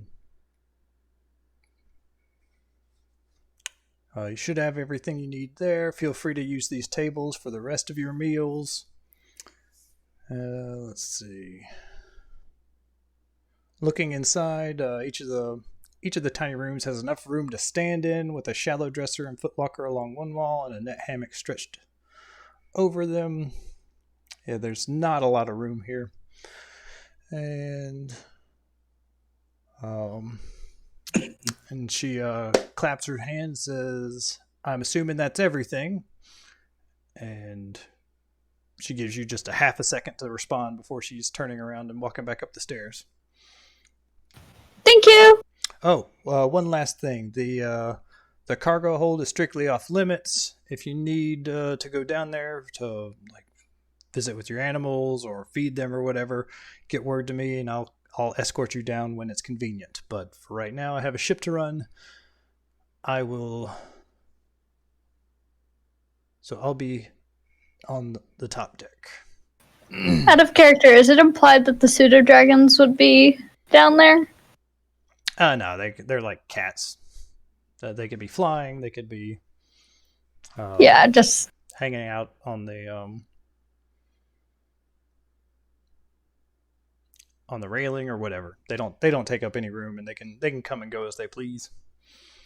okay. The dwarf's like, "Oh, these are some weird cats." Just make sure they don't get into any trouble. They would never. She says with a knowing glance to Shadow. He's eyeing that cargo hold down below, wondering what's down there. Karen is also. But yeah, you hear a lot of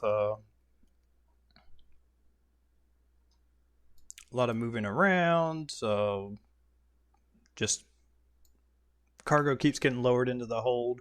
You see your horses get lowered down into there. Their Cobus probably helps calm them, keep them calm. You betcha.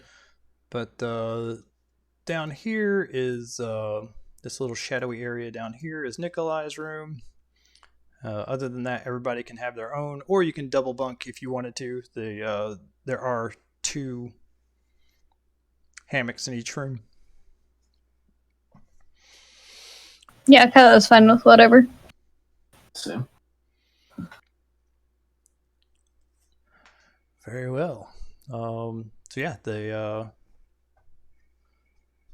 it's not long before the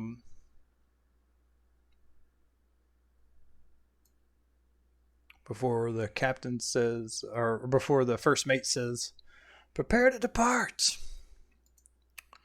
And you hear the hatch upstairs close down. The room gets a little bit darker, but there are oil lamps and stuff and windows to keep the natural light in. And you're moving and grooving on the river. Nice. We did it, gang. You did. Yeah, it. we did. You left Berdusk. I thought that was a fun little side adventure. Lasted us a couple sessions. Yeah. Yeah. Absolutely. So, we're coming up on 4 o'clock. We could maybe do an interlude Love an interlude. on the way. Sure. Awesome.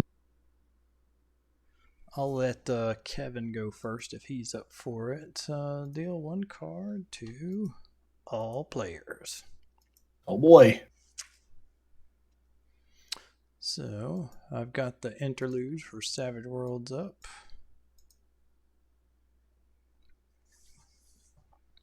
Let's see what I got. Ooh, 8 of spades.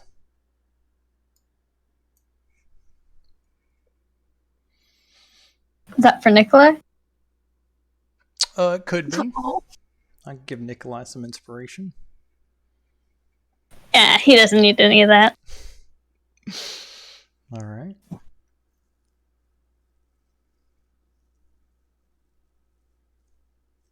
Who would like to go first? Roll initiative. No.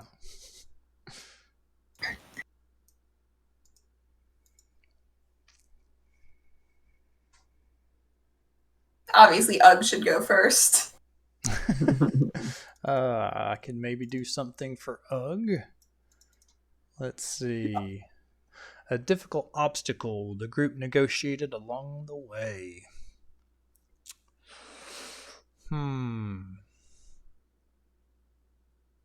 Well, we're on a trek. We could talk about a backstory, triumph, or downtime. All of that kind of makes sense. I think a difficult obstacle will be fine. We're on a trek. We'll say one of the nights it's just a really bad storm. So most people are staying in their cabins, but one of the things Ugg does is he goes up top and starts helping bring the sails in, trim them so that they're not ripped to shreds, and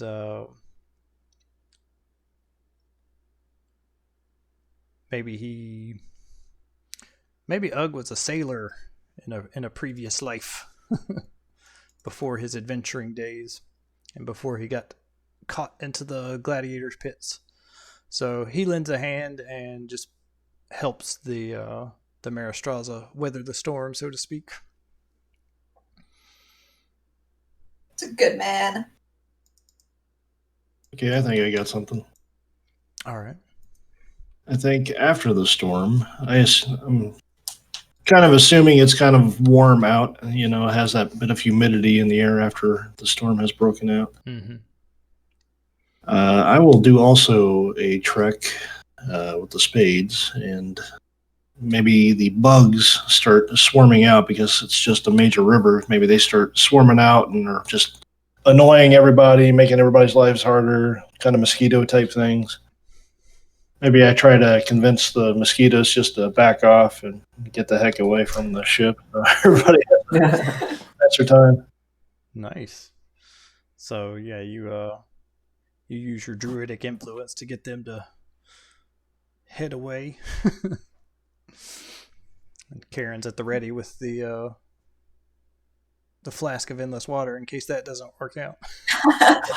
Yeah, that's great. And the jar of endless mayonnaise to tempt them in and then to kill them all.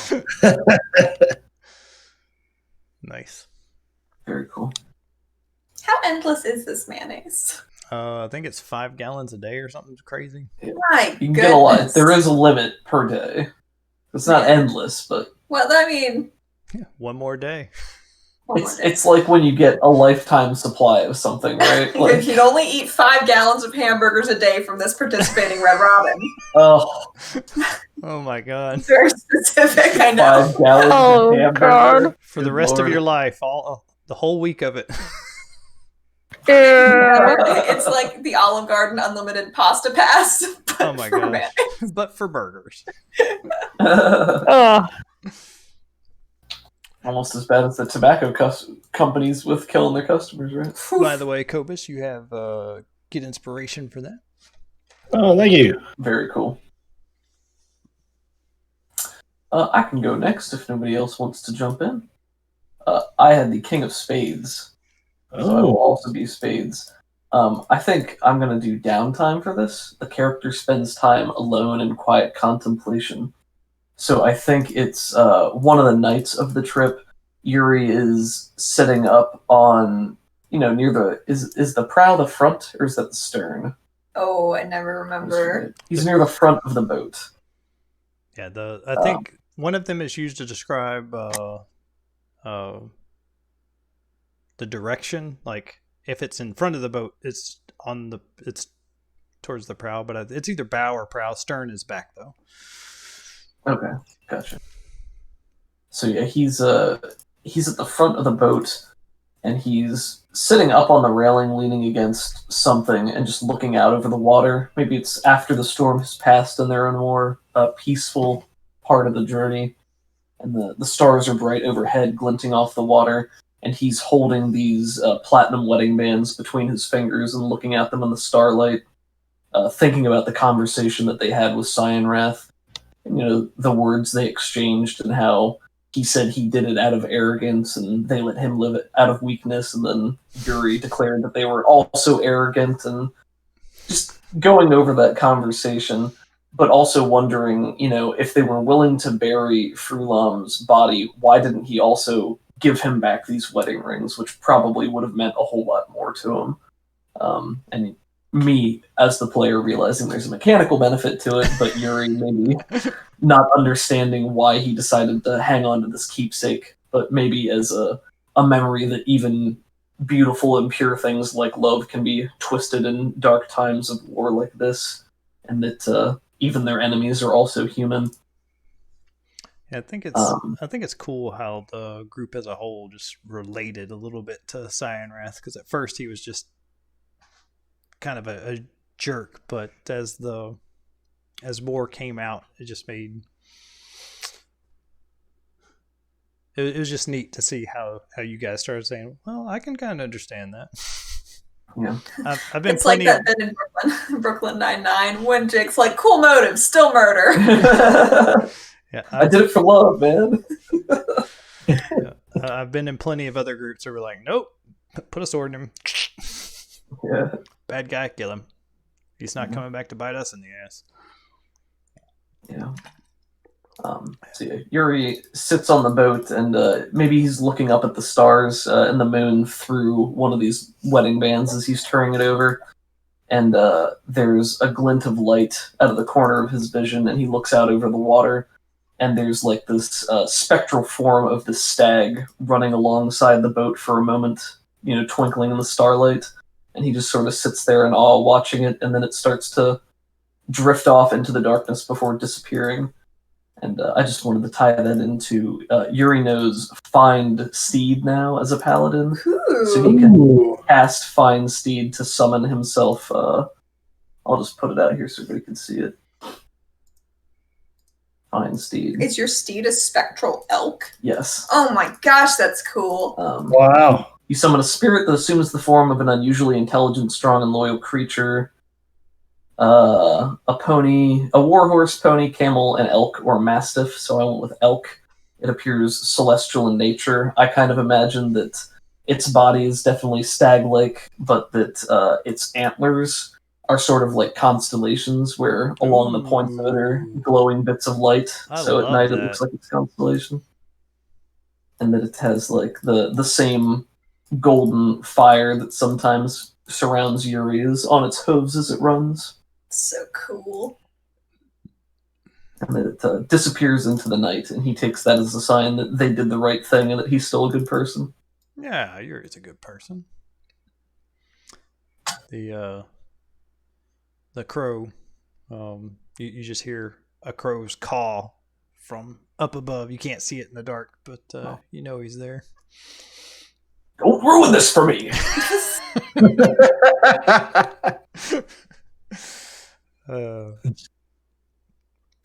Let's see, Kaylee, Allie.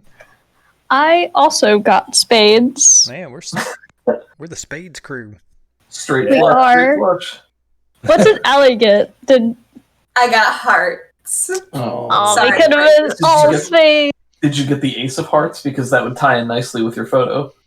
Oh dang, that would have been nice. But no, it was like what was it, 5 or 6? A 5. I guess that's okay. Kayla can go first if she wants to. Sure. So I'm gonna pick downtime, like Yuri. I was thinking maybe something along the lines of Kyla could be working on her book about, like, with the current entries of Lenathan and J-Town and 1 or 2 other dragons. And she would be making sure that Lenathan had a slightly larger portion. But she would be writing about, like, the personal experiences and different things she'd discovered. Like, that dragons can control the potency of their breath weapon if they're skilled enough. I still remember that. I think that's cool. At the game master's whim. Exactly. Yeah. So, see, did you learn any lessons, or how did fighting and killing a green dragon make Kyla feel? I think she feels conflicted about that as well, because on the one hand, the dragon was obviously evil. It needed to be put down. But on the other hand, I mean, it totally goes against what she supports. So she's kind of on the fence with it. So she's just kind of trying to put it behind her because she believes she did the right thing with putting the body to rest and stuff like that. She knows she did what she could, but killing the dragon needed to happen. There was no question about that. Okay. Excellent. Karen? So Karen got hearts, and I'm picking backstory, which is a tale of the hero's greatest love. Oh Very my. thematic. So I think she at dinner one night plops down with everybody. She's like, "So you remember how I didn't want to go to Baldur's Gate, and I was pretty adamant that I did not want to go to Baldur's Gate." He's like, what? I thought you just didn't like it. We gotta go to Baldur's Gate, you guys. Why the sudden change of heart? Pun intended. Well, I found out someone is there, and I've been looking for my someone for a bunch of years, a lot of years. Thought probably he was dead, but no, he was home the whole time. Maybe I don't know. How'd you find out about this? She just points at Nikolai.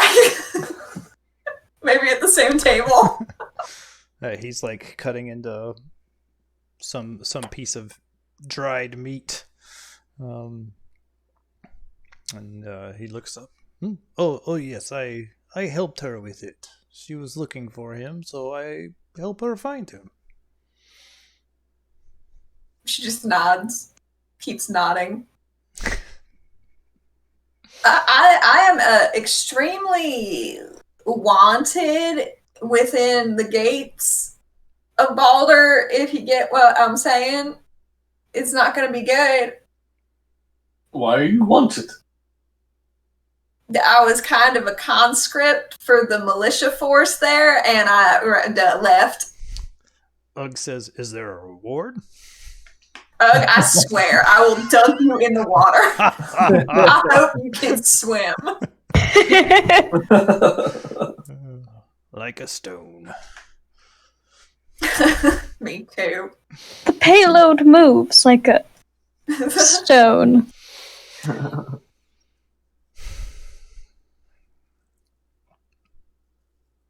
So what are you going to do if you find him? Oh, I don't know. I've been looking for so long and he's just been around. Where did he disappear to? I don't know. Baldur's Gate, apparently. But we didn't live that far away, and I looked there, and I couldn't find him. So maybe, what if he was hiding from me? I don't believe anyone could hide from you. That's what I thought. Ia places a hand on your shoulder. It's like, I don't think he would be hiding from you. Yeah, he probably wouldn't. He loved me so much. So is he your husband, your boyfriend, a lover? Well, we didn't really want to take each other's last names. They kind of felt right for us. But, we were together for a while, and it was nice. We tried to go, on straight and narrow after I, abandoned my post. And it was going all right for a little bit, and then he was just gone when I got back one day. He was just gone. He was a cobbler? Yeah, he made my shoes real good. Well, hopefully we'll find him. That'd be cool. Yuri already asked, what are you going to do if you find him, right? Yeah. Okay. She's like, I don't know. I don't know. Slap him, hug him, slap him again. She would never. She's not that tall. Kick him in the shins. Beating man. Make him lean down, then slap him. I think it would depend how she found him. That's fair. So, yep, I'm going to wear a mask the whole time. They'll never know it was me. Good thing that you could turn invisible. That's true. Only for an hour, though. Well, it's a long You can borrow my cloak if it helps. It should help keep you hidden. Ooh, that'd be real good. I should not be seen nor heard in that city. I can make you smaller, like a third your size right now. That might be too tiny. You'd lose me. If you do borrow my cloak, though, I suggest you fold up the bottom of it so it's not dragging behind you. Ooh, And that's a good idea. Or you could wrap it around yourself like a toga. Oh. When you do Would it be bits invisible if it's not covered all? when you do I don't know.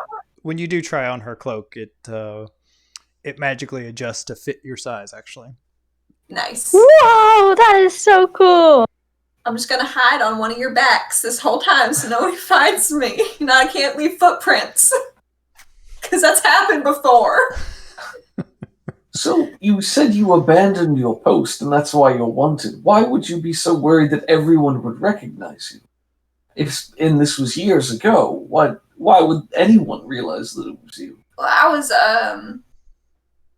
conscripted for my many crimes instead of being killed outright. Mm. So you were like a famous criminal there. So in I addition would to say, I'd say infamous, maybe. so in addition to a deserter, you also had another small list of crimes that you were Yes. guilty of. Okay. Just so many crimes in this one city only. So you were It's like, a con artist, right? yeah, Okay. petty thief. Gotcha. Just the worst. Nice. Excellent. All right, little window into Karen's character. Well, I'm sure they have some sort of problem that they'll want us to solve that we can do to be heroes, and then everyone will think better. I would rather they think nothing of me. That's probably what they are thinking right now. Perfect. Y'all never met Karen Bramblefoot. Not the real Karen Bramblefoot. Not the real one. I'm just Sharon Rosewood. It's got a nice ring to it. I know, that's why I picked it as an alias. Well, we're coming up on 4 o'clock here. One more idea for an interlude. Can I draw a card for my pseudo dragons? What are these scamps getting up to? 1 card to Kaylee Eck. Deal. 3 of diamonds. Diamonds. You can go ahead and One for each of them. lay them out, like you can drag them out onto the map. Oh, I see. 1 second. So here's my first one. Here's my one.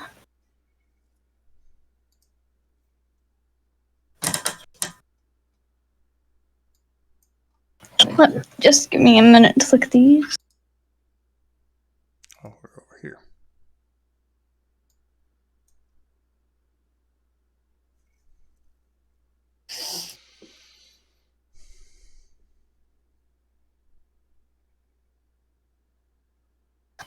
Oh, how the group found something that helped them along the way. Perhaps if the pseudo dragons were incredibly bored, they were just diving into the ocean and fishing or hunting seagulls or chasing them around because they really have nothing else to do. And bringing back random food items such as that. So cute with a bunch of scamps. The sailors would definitely eat the fish, not the seagull, though. Just like Shadow or Scorch just brings this seagull back one time, and the sailors are just like, "What the?" No, we're not eating the rat of the sea. It's still squawking. Yeah. Pre-roasted, lost all its feathers. Scorch just spits out a feather and huffs. Very nice. Cool. Yeah, picture Scorch avoiding the water. He's okay to go down into it, but this is not his favorite.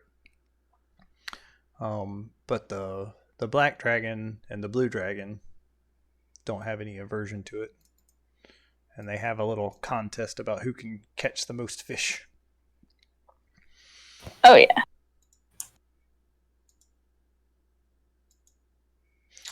All right. Well, I think this is a good stopping point. We are on our way to...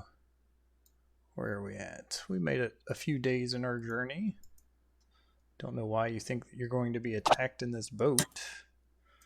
It was the grids for me. What? No. Yeah. You guys are crazy, paranoid. So yeah, let's do a quick post-mortem and see what you liked and what you didn't like. What do you want to see more of? I always like an interlude. Yeah, those are fun.